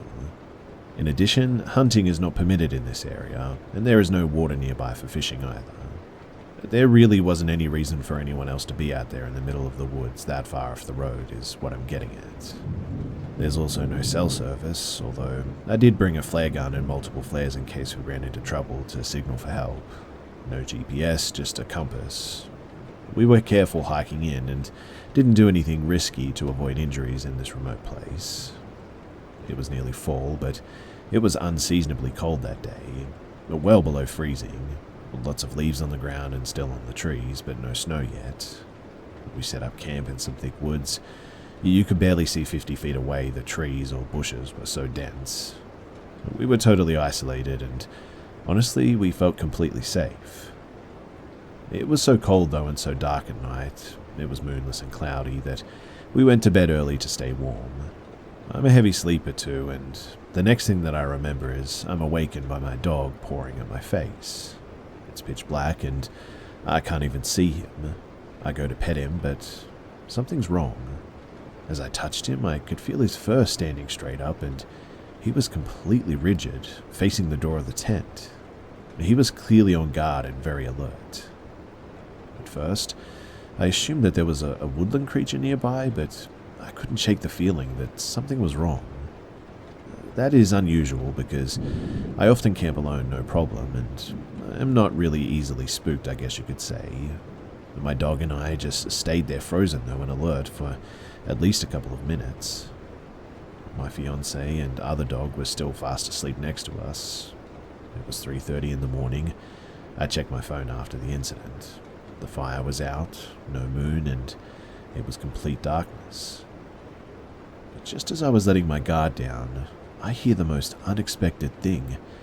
A notification going off on a phone just outside of our tent, maybe 15 to 20 feet away, and I also see a faint glow. I hear a male voice mutter, "Oh no," or something to that effect, and hear them running through the leaves away from our tent. They were clearly smacking into tree branches too, and swearing as they did so. At this point, they turn on their flashlight as they run, and I can see the beam flailing wildly around in the woods, occasionally back into our tent. The dogs start going absolutely ballistic. I grab my knife and look at my phone. It's 3:30. I screamed out, "If you come back here, I'll blow your head off." I'm assuming that he had a satellite phone or really good cell service to get notification like that. The other weird thing, though, was that he fled deeper into the woods and nothingness, not towards the west where the logging road was. Well, needless to say, we packed up in the cold and we hiked back to the road that night, watching our backs the entire time. We just walked down the road towards far-off civilization until we ran into some other campers set up right next to the road, 7 or 8 kilometers away from where we came out of the woods. It was just after first light when we made it there. They let us use their satellite phone, and we called our friend to come and pick us up a day early. And upon hearing our story, the campers decided that they would pack up as well and get out of the area too. It was a lesson learned, and I do not camp in the wilderness anymore without a satellite phone and at least a 12 gauge.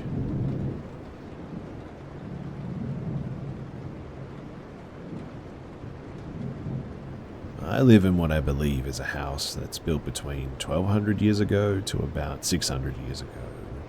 It's a cottage completely made from stone, apart from some newer installed pipes, and its original walls and structures were constructed by Viking settlers probably around 500 AD.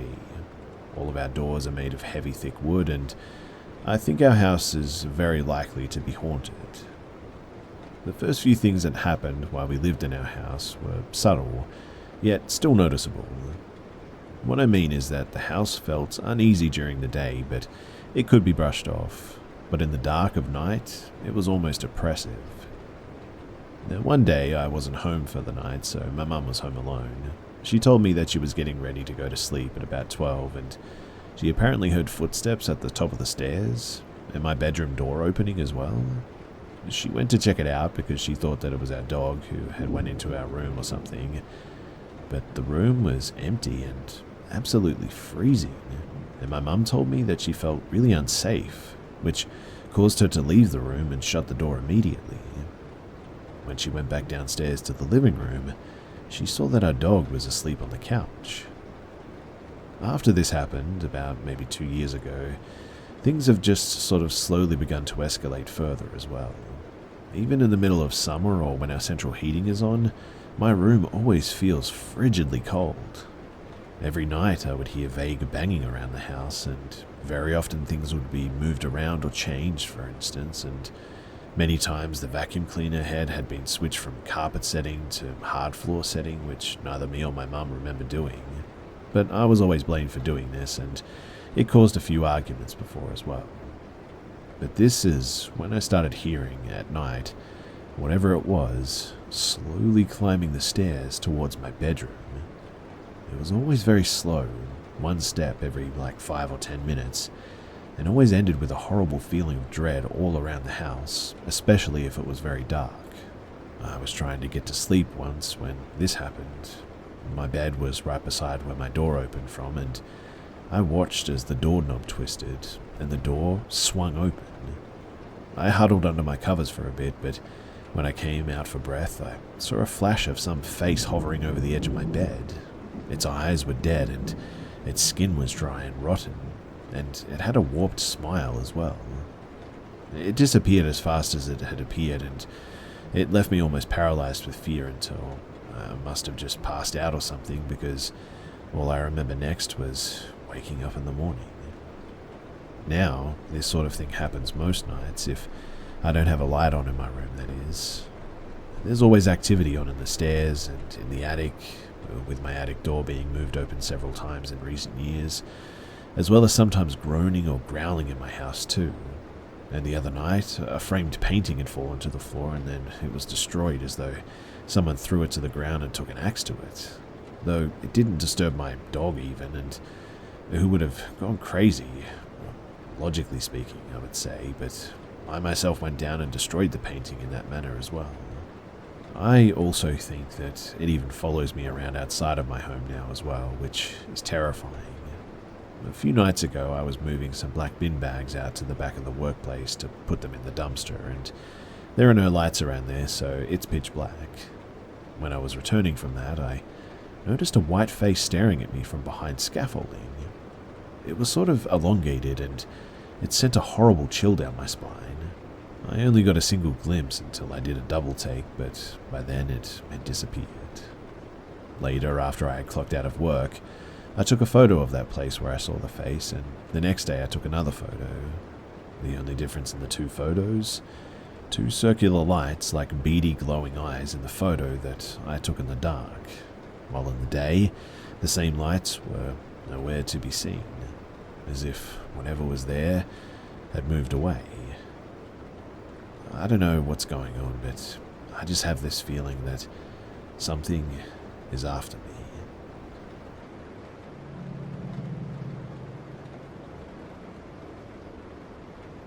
So, for about 3 months, I've been experiencing hacking from what I assume to be another tenant in my building. It began with hacking my Bluetooth speaker. I'd be listening to something while doing housework, and the next thing that I know, my device would be disconnected and the hacker would start playing very creepy and inappropriate music via my speaker. The main song that they would play is Effed with an Anchor by Ailstorm, a song that I had never heard until this. If you choose to listen to the song, you'll see why this immediately freaked me out. I would try everything that I could to turn it off, but they would put the volume at full and play it again and again. This happened on 2 separate occasions too. After this, I stopped using my Bluetooth speaker to prevent this from happening again, until they hacked into my PlayStation and began playing the same song, again on full volume, and continued to play after I tried to press pause or exit my music app. I then unplugged my PlayStation and haven't used it again.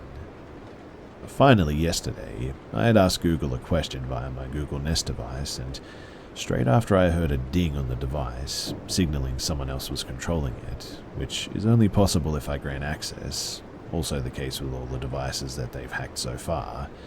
Straight after the ding, the hacker started playing creepy music again, different from the last time, but it was an old song with a very creepy undertone, and the only words that I remember are, "Times are getting hard, boy," and I straight away unplugged my device to stop the music, and have stopped using the device altogether. Now, the reason that this freaked me out more than the last few times is the fact that I was on the phone with a friend at the time, talking about some personal things I had going on. Therefore, I believe the hacker is probably able to hear me, and I'm unsure whether this is due to them being a direct neighbor of mine, or whether they've hacked my devices to listen to me or something. I'm completely stumped with what to do now, as I've contacted my landlord, and all they said was that they'd send out a warning email to all tenants, but I needed to contact my internet provider for further action. I should have mentioned this earlier too, but I live in student accommodation, and to make it cheaper, everyone uses the same Wi-Fi but have separate logins. So the reason that it's easy for them to hack into my devices is due to them using the same Wi-Fi. So I then contacted my internet provider, and they said that they can't do anything about it. I really don't know what to do anymore as well. I have now had to forfeit use of 3 separate devices to ensure that this stops happening, but they continue to find a way to hack me. I feel incredibly unsafe and uneasy in my apartment too. I feel like someone's watching me as well. I'm becoming paranoid that somebody's listening to me at all times, and I feel as if I'm just going crazy. I don't know if it's just me as well, but I could have sworn that someone was watching me the other day. So please, if you have any advice for me, then I would love to hear it.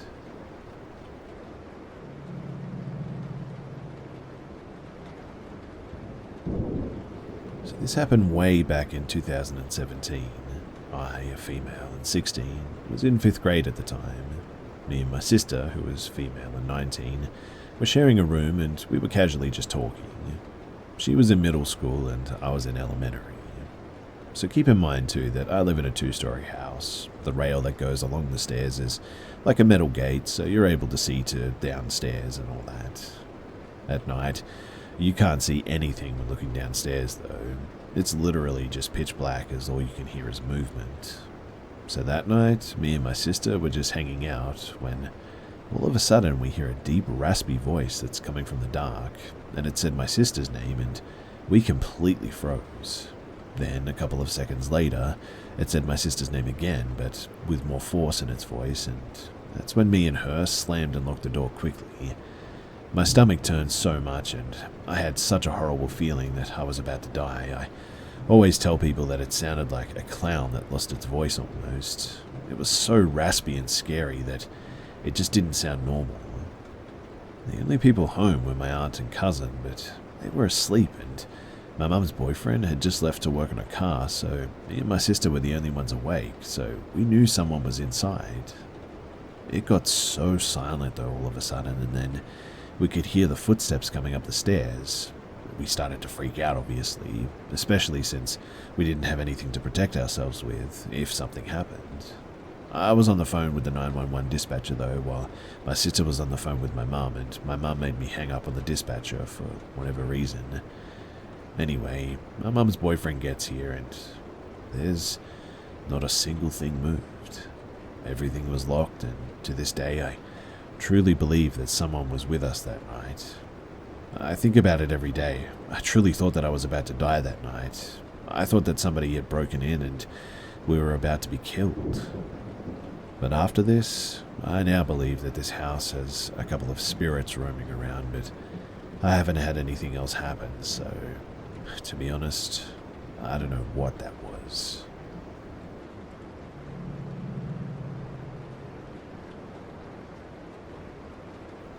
I had a strange encounter with an older man when I was 15. I just moved to another city and my mother took me and my brothers to the mall. She told me that she would pick us up at one of the entrances at a certain time, so at about 10 minutes before then I sat on a bench waiting with my brothers, phone in my hand waiting on her call.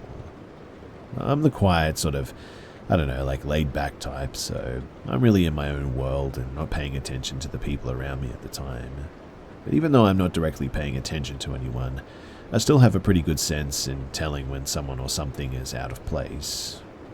So all of a sudden I see a tall white man in an old-fashioned dark trench coat standing on the side of me. He's just looking at me with a smirk on his face. I was a young black male from the hood and had never seen someone dressed like him. I looked around to see if anybody else thought that this was strange, but everybody was just minding their own business. He asked if I believed in Jesus Christ.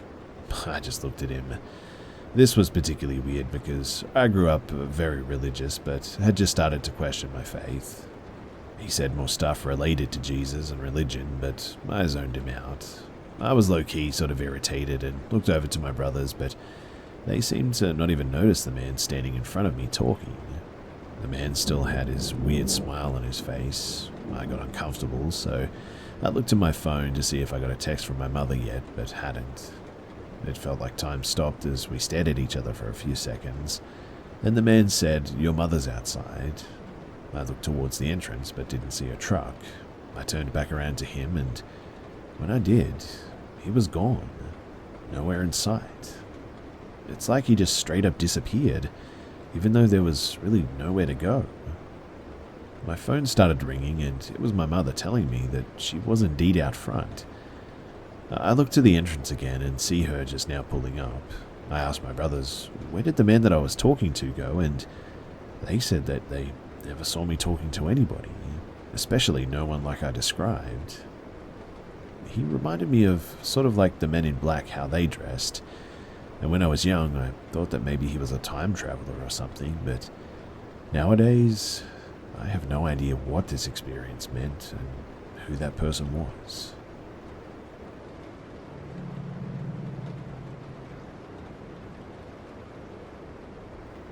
This takes a lot of strength just to share this because ever since it happened, I just try not to think about it.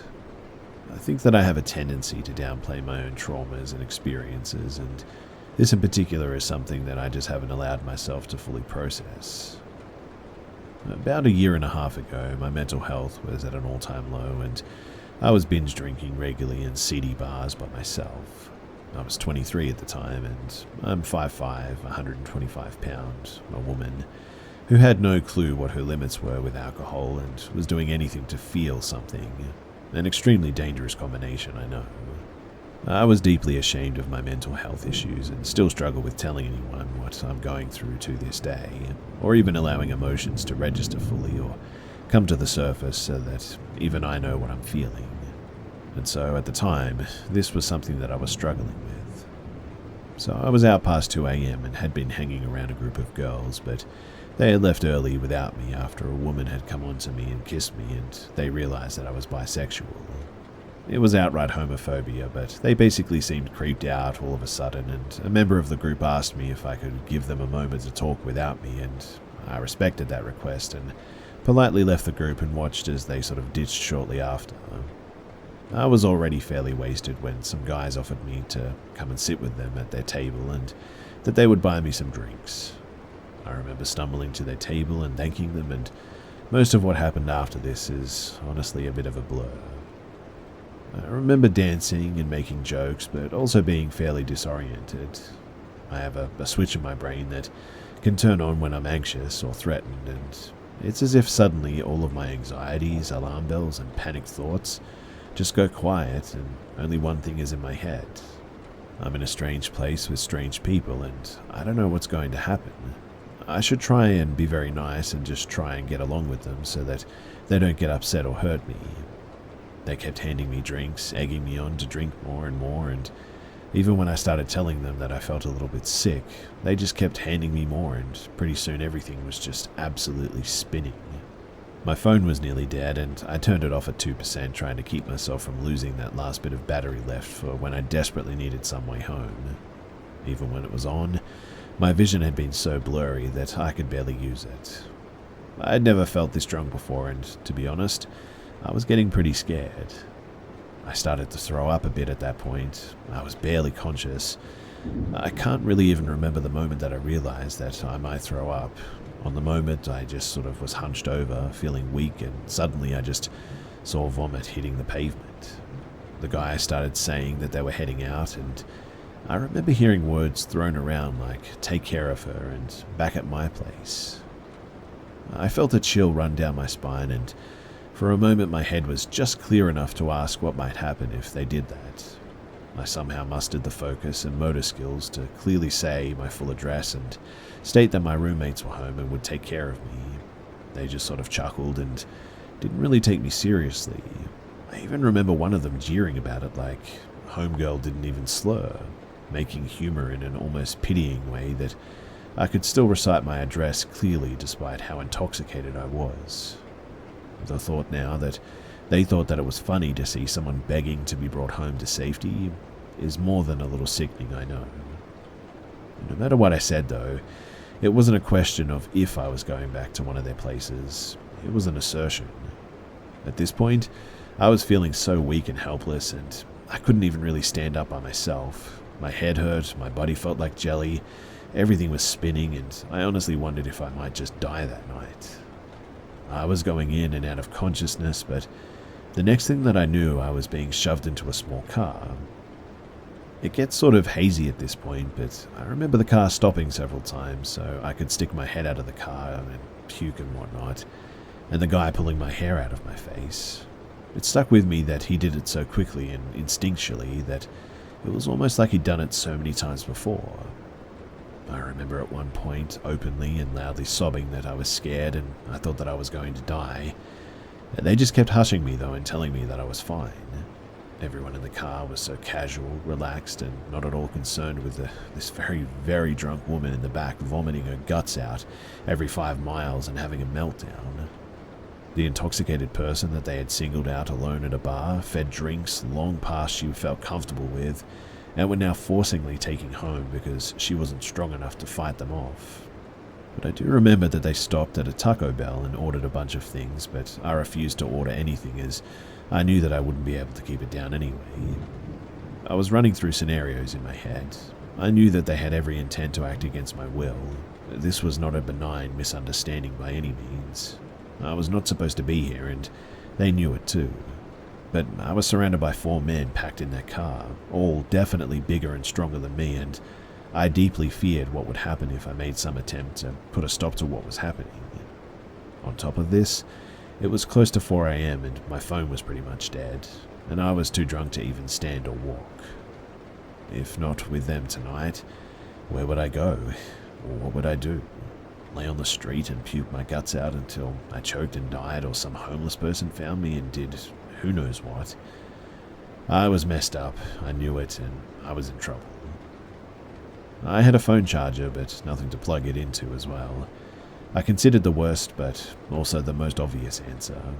I had to play nice the entire night and pray that nothing else would happen, charge the phone at their place, get an Uber in the morning and leave, as calmly as possible so that as not to raise any suspicion.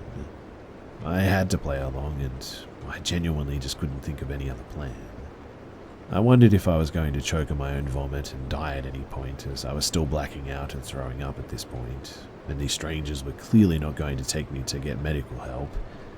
I wondered if I would get assaulted tonight, and even with birth control, if I would suffer further consequences like pregnancy or an STI. I wondered if he'd try to keep me as a prisoner, hurt me, or even maybe kill me. Easily the most painful part was the realization that I felt truly so stupid, so pathetic, so worthless and miserable in this moment in my life that maybe I just didn't care anymore. It felt like I had no one and nothing anyway, even though it wasn't entirely true. In the moment, it really did seem that way. But then, as stupid as it sounds, I remembered my cat. I remember the moment that I first held her when she was weeks old, eyes closed, and I fed her a warm bottle of milk. I thought about her now and how she sometimes would sit by the door and cry for me when I left for work because she was so attached and hated being without me. And what would she do without me? Would she know why I never came home that night? I made the decision that I had to survive this night so that I could hold her again.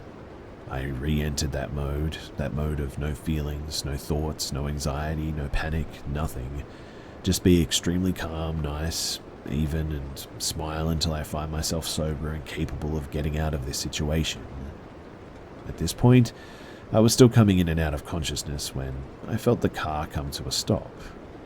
I couldn't really sit upright without triggering more vomiting, but I remember attempting to slightly raise my head just enough to see we were in front of some small rundown home, I think. The guy sitting next to me, the one that had insisted that I go home with him, had been holding my hair back while I puked and told me now that this is his place and we're going to go inside. I tried one more time to tell him that I should go back to my apartment and my roommates must be wondering where I am. Again, he didn't even seem to take me seriously though, kind of just chuckled and just said, "Come on, let's go," and I told him that I was too sick and weak to walk and wanted to just stay in the car instead, and I don't think that I could even walk the short distance to the door, to be honest. He said that he would carry me there, and I still said that I couldn't do it. Everything was blurry, my spatial sense and visions were that of a sailor in a tiny boat traveling through a massive storm, a shaking, whirling, rocking mess. I remember my muscles trembling and my empty stomach clenching. I felt the cold air as he opened the door on my side and sort of just grabbed me and pulled me out. I felt my feet stumble on the pavement and weakly try to balance myself, but my head still could raise upright, and I remember looking straight up and leaning against his chest to keep from crashing to the ground. At this point, I actually started saying, "No, I can't do this, I'm going to puke, I just can't do this," and sobbing because just walking those 10 or 15 feet felt as if I were on the most frightening roller coaster ever designed. He just kept hushing me though and telling me to quieten down. Things go blurry for a bit after this, and I remember bits and pieces. I remember having a Gatorade put to my lips and encouraging me to drink it. Then at some point I realized that I was laying flat on my back on his bed and the lights were off with just a little bit of light coming from under his bedroom door, and he was standing at the foot of it. I broke down hard at this point and started crying harder than I had at any point before. My body was like lead though. I couldn't move a muscle. I was physically trying to, and my body just wasn't responding, which said to me that this wasn't just alcohol. But this was it, I thought.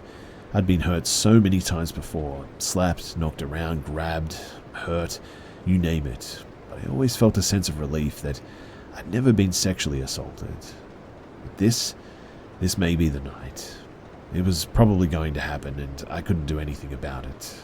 I wanted to scream in that moment, but I didn't know what I could say that wouldn't be some kind of accusation and could trigger rage, violence, and things unimaginable. I tried to think of ways to communicate my lack of consent and fear in this moment without accusing him of what it seemed he was about to do. All I could think of was to say, "Please don't hurt me," in a weak whisper, barely loud enough to be heard, over and over again as the tears poured down my cheeks. He hushed me again and told me to just go to sleep and then lay down next to me.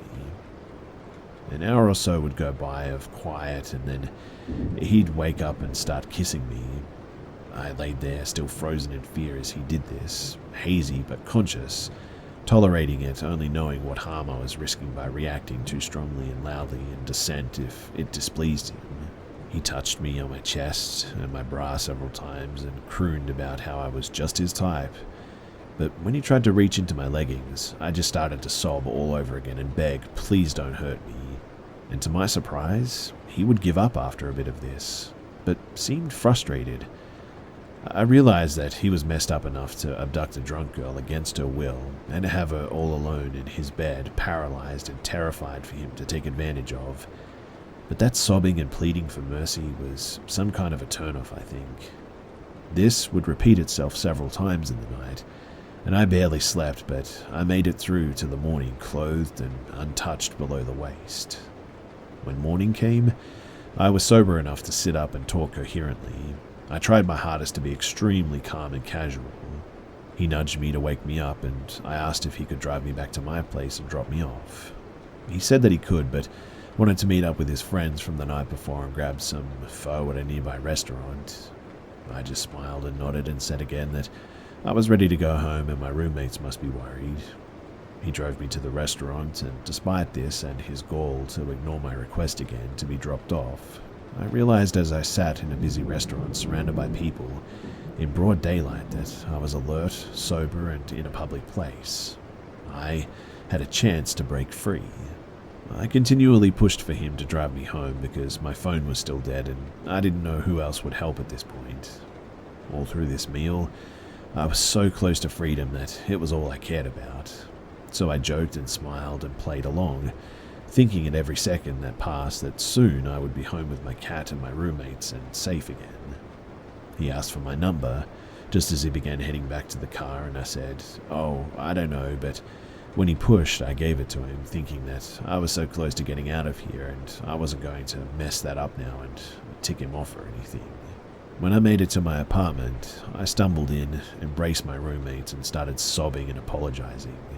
I said that I was a reckless idiot. I made a huge mistake. I'm lucky to be alive, and I'm sorry for being so stupid. I told them what happened and how ashamed I felt for putting myself in that position, but they comforted me and told me that I had just been kidnapped against my will and that none of this was my own doing, that there are sick people and it wasn't my fault.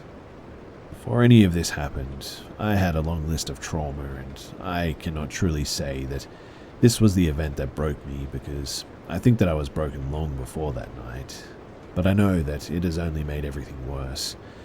Many other things have also happened since to compound the issue, unfortunately.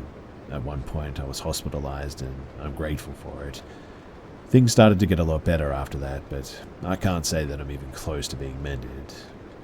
I just recently began seeing a therapist again, and I've opened up about the person and all of this trauma has made me into, and I isolate myself constantly and have become somewhat agoraphobic, rarely leaving my apartment. But when I do go out, it is never alone anymore, and I never drink. I often use virtual reality social games to meet people these days and have social experiences because it's really the only time that I truly feel safe. I like knowing that I can always take the headset off, log out, that's it. I do hope that one day I can again find myself open, talking to my loved ones about my emotions and able to spend time with others outside of my 2 roommates in real life, but I'm just not there yet.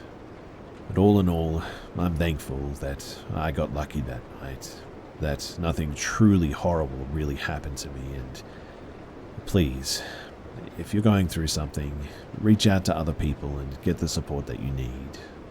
Don't be like me and don't take the risks that I took, because you may not get as lucky as I was.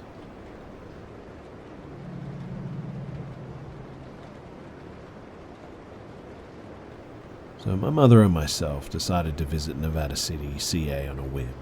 It's an old-timey Victorian-era mining or logging town built in 1856.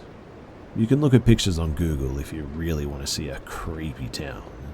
It looks haunted without even having to try, to be honest.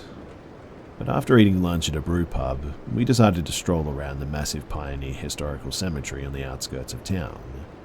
It wasn't quite dusk yet, but the trees are really tall in this area, so daylight is hard to gauge, and it usually feels later than it is. This cemetery was sprawling, and I mean, most pioneer cemeteries are because of the high mortality rate of the time, but this had lots of child graves. As we progress through the cemetery, though, it starts like a proper cemetery with large ornate tombs, mausoleums, marble obelisks, family plots, etc. But what's wild about this particular cemetery is that it stretches on almost forever into the woods. Spooky, but this isn't a paranormal story. You see, as we follow the cemetery deeper and deeper into the woods, it becomes hard to tell what's a grave or not, and it's getting more wild and sort of overgrown.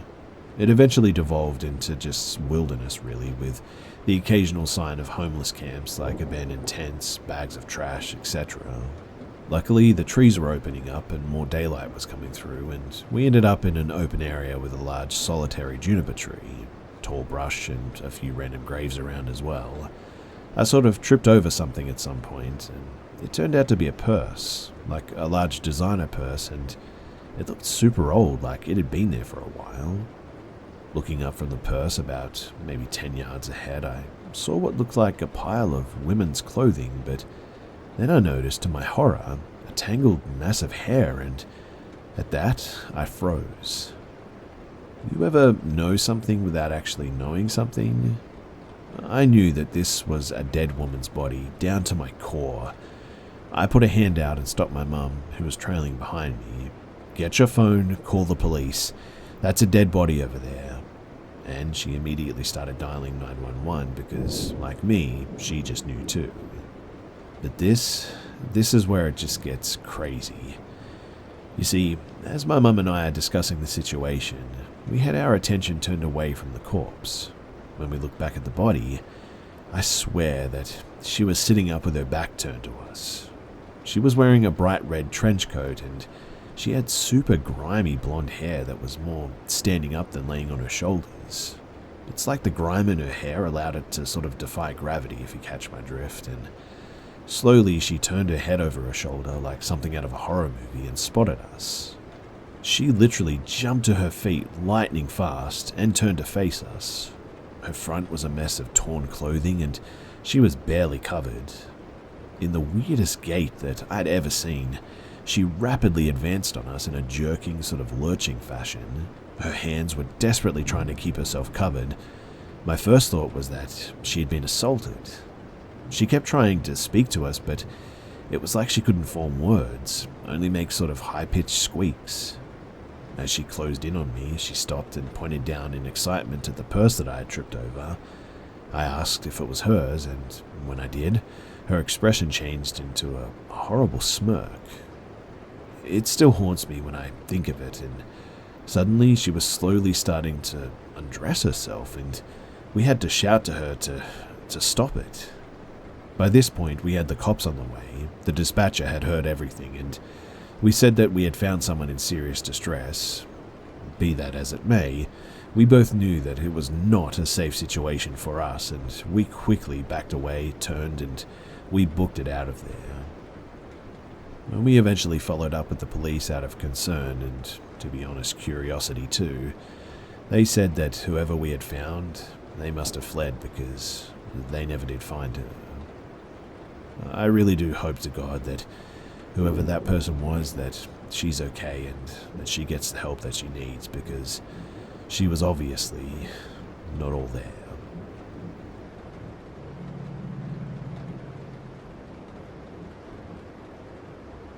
November 13, 2011 is when my mum went crazy. My parents were married for 21 years. My mum has always had her demons, but for a long time she at least tried. Sometime in 2006 or 2007, after I went off to college, she went off her meds for depression for who knows the how manyth time. But this time was different. I didn't realize what mania looked like at that time. I was only 18 after all, but years later I realized that she had an adult onset of bipolar disorder. And man, it was unnerving to say the least.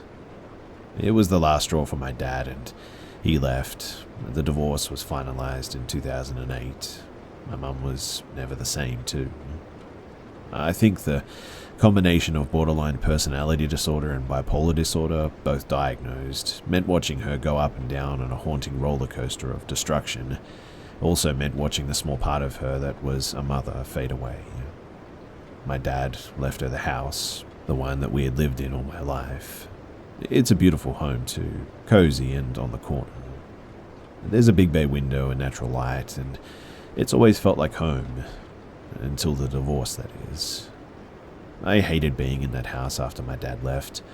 Her behavior became more erratic, and the lows became so much lower, and the house began to change too. It was dark and stale, and you just couldn't wait to leave.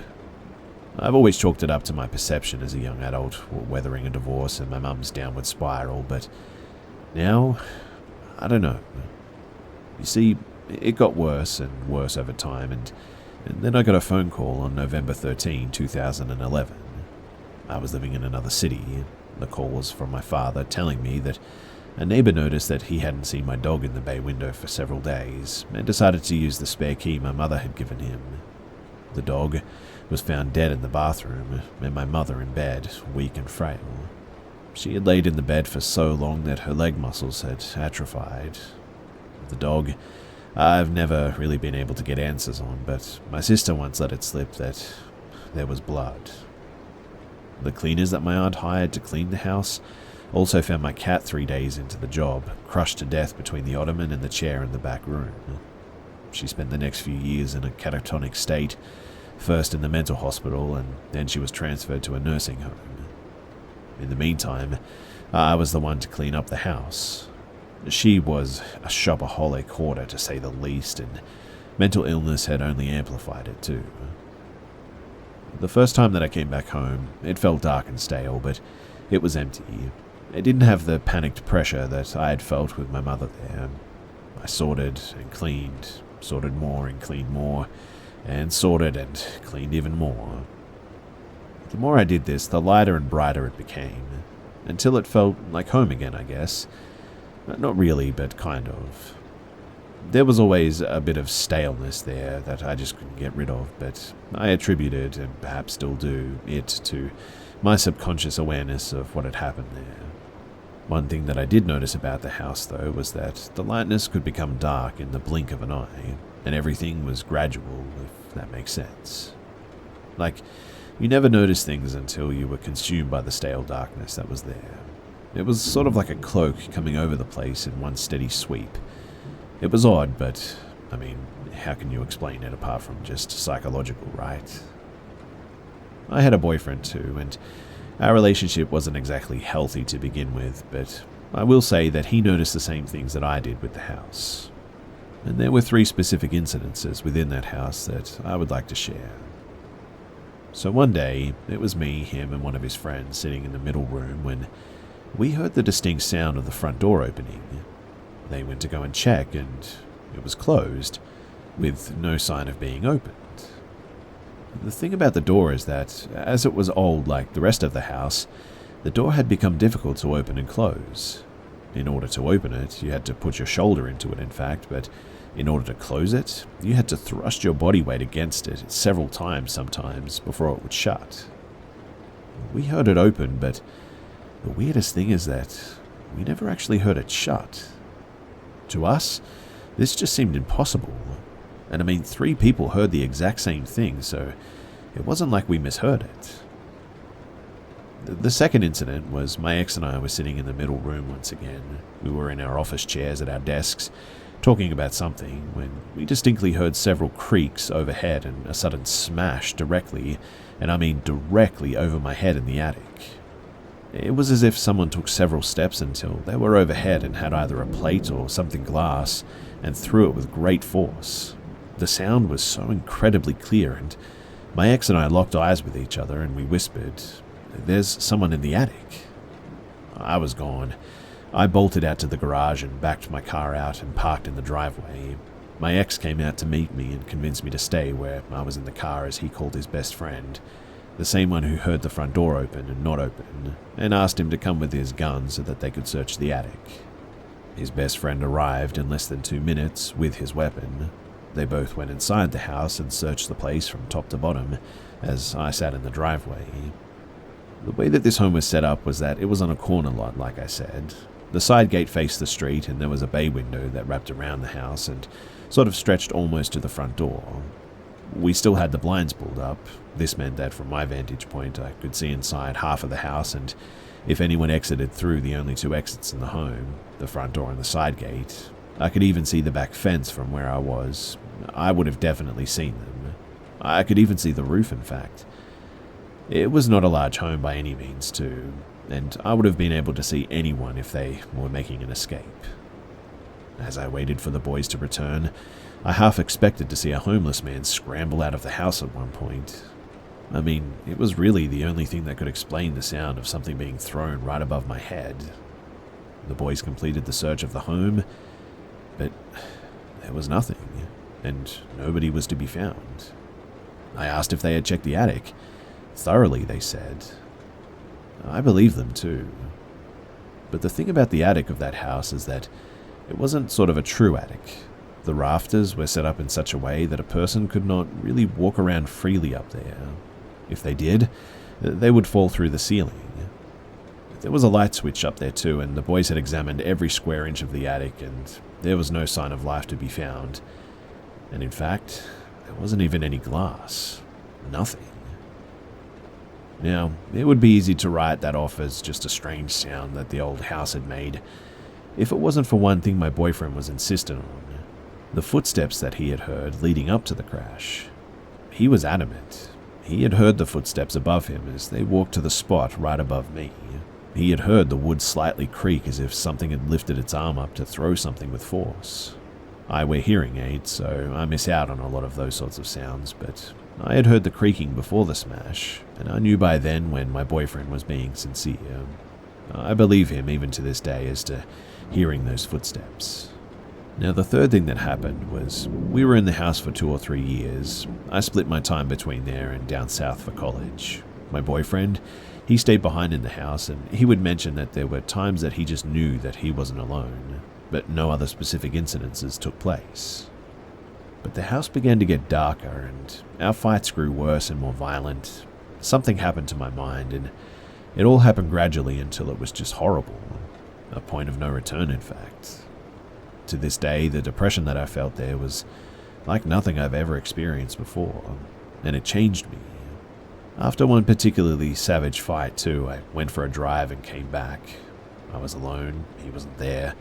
I entered through the back door, and I was greeted by a wall of darkness. It was stale, cold, and dark in there, even though all the lights were on, and I could barely breathe. I snapped, and I yelled at the darkness in the kitchen for no particular reason. "Get out, go away, I see you, go, I'm sick of you." And to my absolute horror, it actually retreated.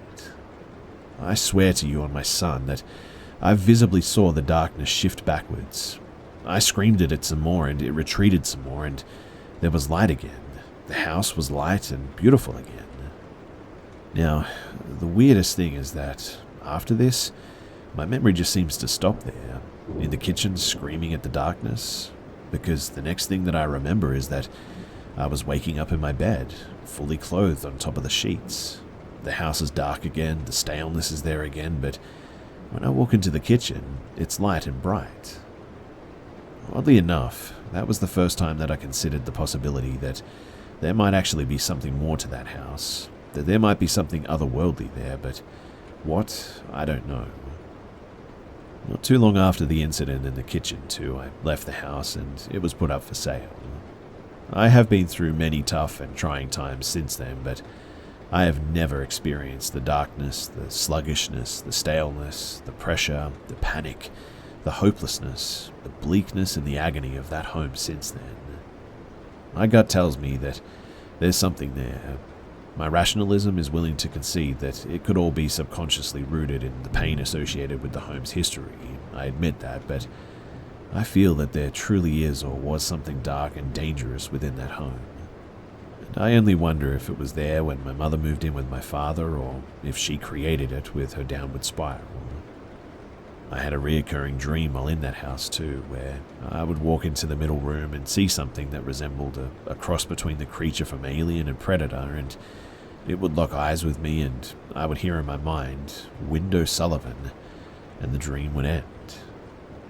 There's no one in my family with the name Sullivan, and I'm unsure if it's connected, probably not, but I never had that dream again after leaving that home, which is really weird.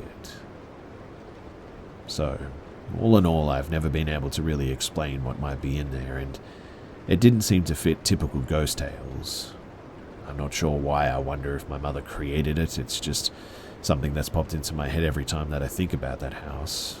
I'm open to any suggestions or thoughts, but I am 100% committed to the experiences that I had here, and I swear by them.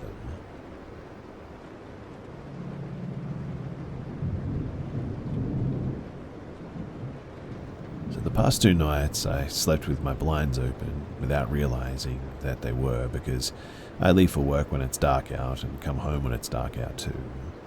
The past 2 nights, I kept waking up over and over, and I recently moved here and was told jokingly but also seriously that I'm in Wendigo country. This morning, I was outside scraping the ice off my car, and all of a sudden the street lamp went off. The motion sensor lights in the garage turned off, and there were also no lights in any of the houses on the street. Suddenly, I had this super intense fight or flight feeling and audibly said, "Nope," and got in my car and made sure not to look outside the windows. Something in me was saying not to look outside at all. The lights all came back on a few moments later, and I no longer felt that primal fear. It was weird, but it was nothing to write home about, I admit. And well, on the way home tonight, I saw something out the corner of my eye run beside my car along the shoulder of the highway on my passenger side, and felt that primal fear settle in again. I tried to tell myself that I was just scaring myself and to let it go, but as I was driving, I couldn't not look outside. Plus, I had to watch out for deer, so I couldn't just mindlessly look straight forward anyway. When I turned off the highway and onto my exit, I felt even more fear, and I was now off the main road with no lights other than my headlights. I again tried to shake it off, but as I pulled onto the street to the house, I heard what sounded like either a very loud exhale or maybe a really loud whisper, but it sounded like it was just outside of my car, if that makes sense. I pulled into the driveway shakily, and as I put the car in park and turned it off, I saw something again from the corner of my eye on the other side of my roommate's vehicle. It very quickly dashed off, and whatever it was tall, but I didn't really get a good look at it, so I'm not sure exactly how tall, but it was big, whatever it was. But suddenly, I felt watched from every direction and felt terrified to even turn my car off, knowing that I had to walk a few feet into the house. But with it being 8 degrees outside, I couldn't just stay in the car all night. So I ran in as quickly as I could and instantly felt safer once I crossed the threshold. The house had been cleansed due to previous paranormal experiences, but as soon as I got to my room and saw my blinds open, I felt extremely scared again. I pulled the blinds down quickly, and in the time that I've been writing this, I've been hearing something brush up against the house outside, sometimes quietly and other times actually quite loudly. Sure, it is windy, but there's nothing physically close to the house that could be brushing up against the outer walls like that. And my eyes keep being drawn to the window as well.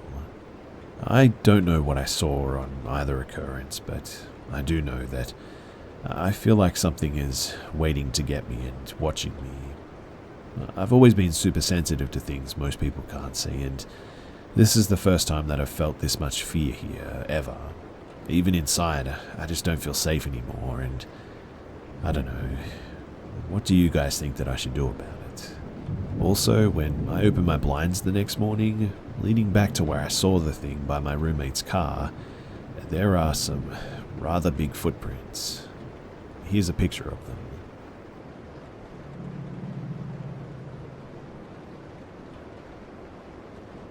So this event happened over the weekend while I was home from college for my mum's birthday.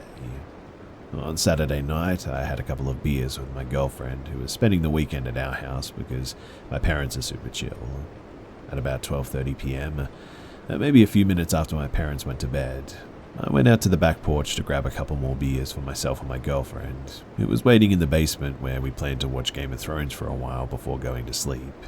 I opened the back door and stepped into the back porch, and immediately, the hairs on the back of my neck stood on end, and I felt like I was being watched from the tree line. My back porch overlooks the backyard, which leads directly into thick woods. I didn't think too much of it at first, to be honest, because I always feel a little bit spooked going outside at night, but as I opened the cooler, I heard it. In my mind, it was unmistakable. It was the agonizing screams of what sounded like my next-door neighbor and her teenage daughter. I won't say their names because, internet creeps and all that. But what's even more terrifying is that I swear that they were screaming a very specific thing. Sam, help us, please. Sam, help. That's my name. Now, I was already intoxicated and on edge, but I turned around without the beers and locked the door behind me as I went back inside because that was just too much. Then I heard my mum's voice calling from upstairs, asking me if I heard it. I responded yes and asked if she knew what it was. She didn't have a clear answer, only speculation, but she knew for a fact that our neighbors were both inside their home. In other words, whoever that was, that sounded exactly like my neighbors, who were screaming for help, that was not actually them.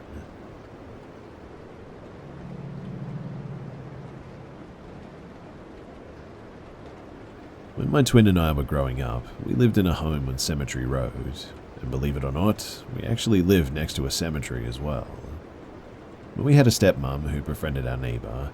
This neighbor was into some spooky stuff.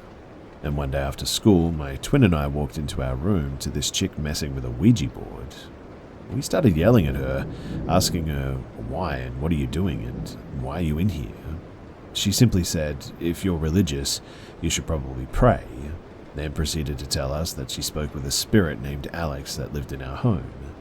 She left and she didn't come back for 2 weeks. During those weeks, nothing happened too. We felt relieved about that, to be honest.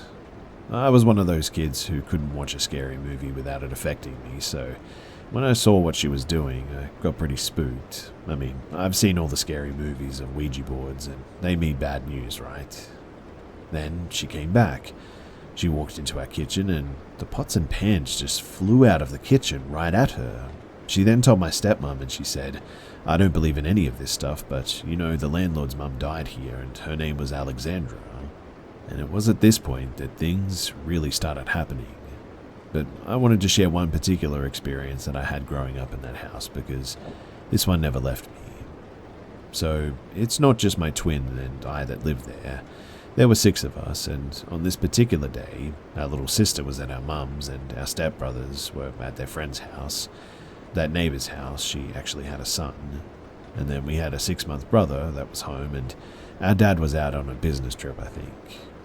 Anyways, it's just me, my twin, and our little baby brother. Our stepmom got up at 5:30 in the morning to go job searching, and it was my twins' turn to go upstairs to listen for our brother when he woke up. After our stepmom left at like 5:45, I started to feel, I don't know, like uneasy and scared. My stomach twisted and I started to feel nauseous, in fact. I could feel like something was watching me, so I went upstairs to go sleep next to my sister, and I made sure that I shut the door behind me. Now, this is an old house, admittedly, and everything creaks, and when someone is walking through the house, you can hear it. It's very loud. But I started to feel scared again, so I tried to wake my sister up, but she was out cold. And then I started hearing stomping up the stairs, like someone is running or walking very fast. I'm crying at this point, trying to shake my sister awake, but she just won't wake up. Then I tell myself, it's just Bethany, she forgot her coat or something. The door of the bedroom starts to open, and when it opens fully, there's nobody there. At least, nobody that I could see. Then I heard stomping going towards our little brother, and I got up so quickly and ran straight over there, snatched him up, and then ran back to the bed. And the moment that I sat down on the bed, my sister woke up to me crying, and the stomping, it disappeared. A lot of things happened in that house, but that was definitely the scariest experience that I'd ever had there, and it still gives me the spooks when I think about it. Our stepmom to this day tells me that I just dreamt it, but I know for a fact that I was not dreaming and I was not asleep.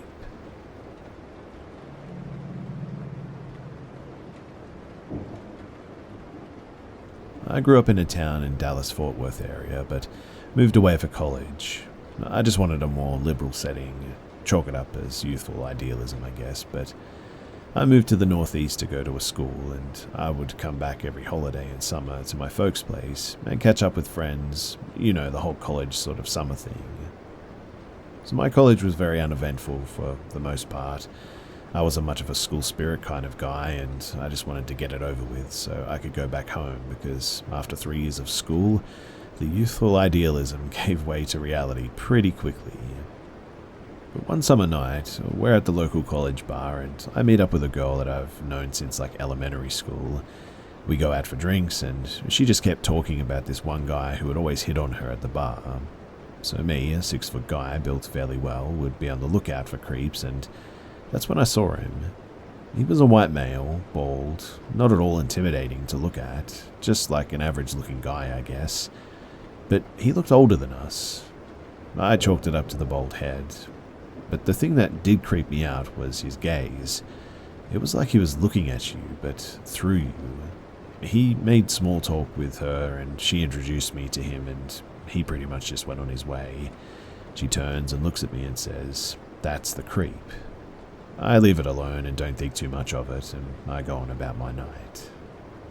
But then, 2 months later, that's when I get this call. The guy was no ordinary guy after all. He was arrested for murder, and the details of the murder were so horrific that it made me literally uneasy. It's been years since then, and I do wonder about that guy. I think about the girl who lost her life in such a tragic way and the soulless gaze of that man who did such a horrible thing. I have a family of my own now, and I couldn't imagine getting that call.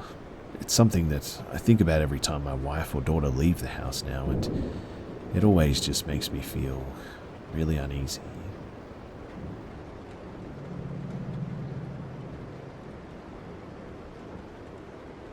Last week I was pretty excited to go on a tour of an abandoned schoolhouse near my home. It was closed for like 12 years and it was a very gloomy place.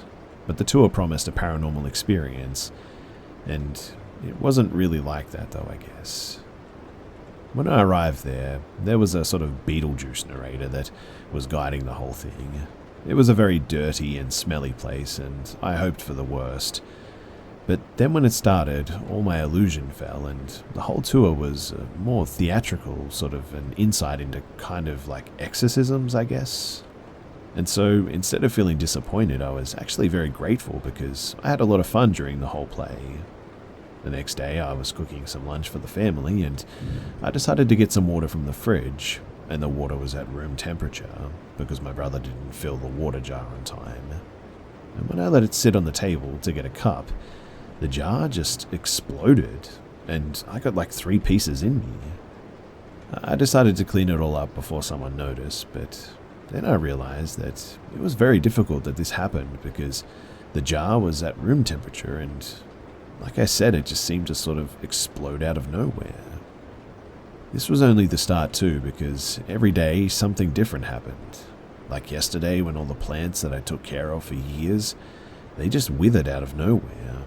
Or on the weekend when I started to hear the doorknobs of the rooms that were already opened sort of rattling around, or people walking on the second floor when nobody's around. My family is kind of concerned by the situation, but they're waiting for everything to just sort of settle down. I guess they just hope that it will sort itself out. I really don't know what's happening, but I sort of determined in my own mind that there must be something paranormal going on, something following me to my house from this location that I had gone to, and it's causing all of these unexpected events.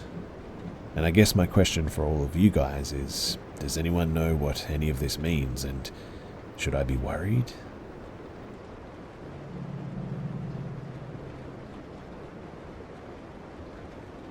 So before I start, I just want to say that my father has never been a believer in ghosts, the afterlife, none of it. He lost faith in everything after my grandfather died of cancer. Now, I've played this in my head a million times, and my dad and I have discussed it more than anything else, I think. This happened roughly 6 months ago. My grandmother had just passed. My father and I, along with the rest of my father's side of the family, were out there to clean out the farm and divide up their belongings and whatnot. Most of the family, they took small things from the kitchen and their old bedrooms, simple things just to remember them by. So, small talk here and there with my aunts and uncles telling me stories about the things that they were taking. I had a close relationship with my grandma, but never met my grandpa. Keep in mind that I never met him too. So my dad, along with his older brother and myself, went down to the basement to grab the older poker table that my grandpa had. My uncle went back upstairs to grab a toolbox to take off some stuff off the walls, I think, and it was just my dad and I alone. The basement isn't finished, it's all brick walls, and the only lights are Christmas ones strung up for light due to the ceiling one broke a few years back. I'm wandering around and I found some shoes in a corner.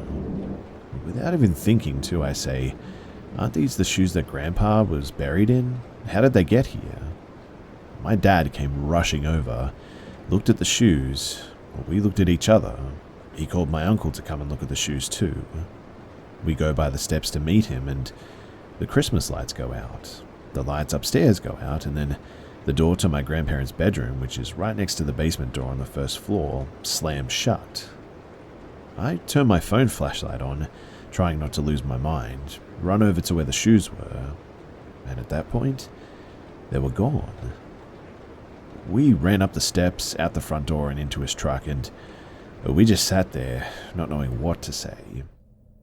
We both know that those shoes were there, and something or someone is in that house.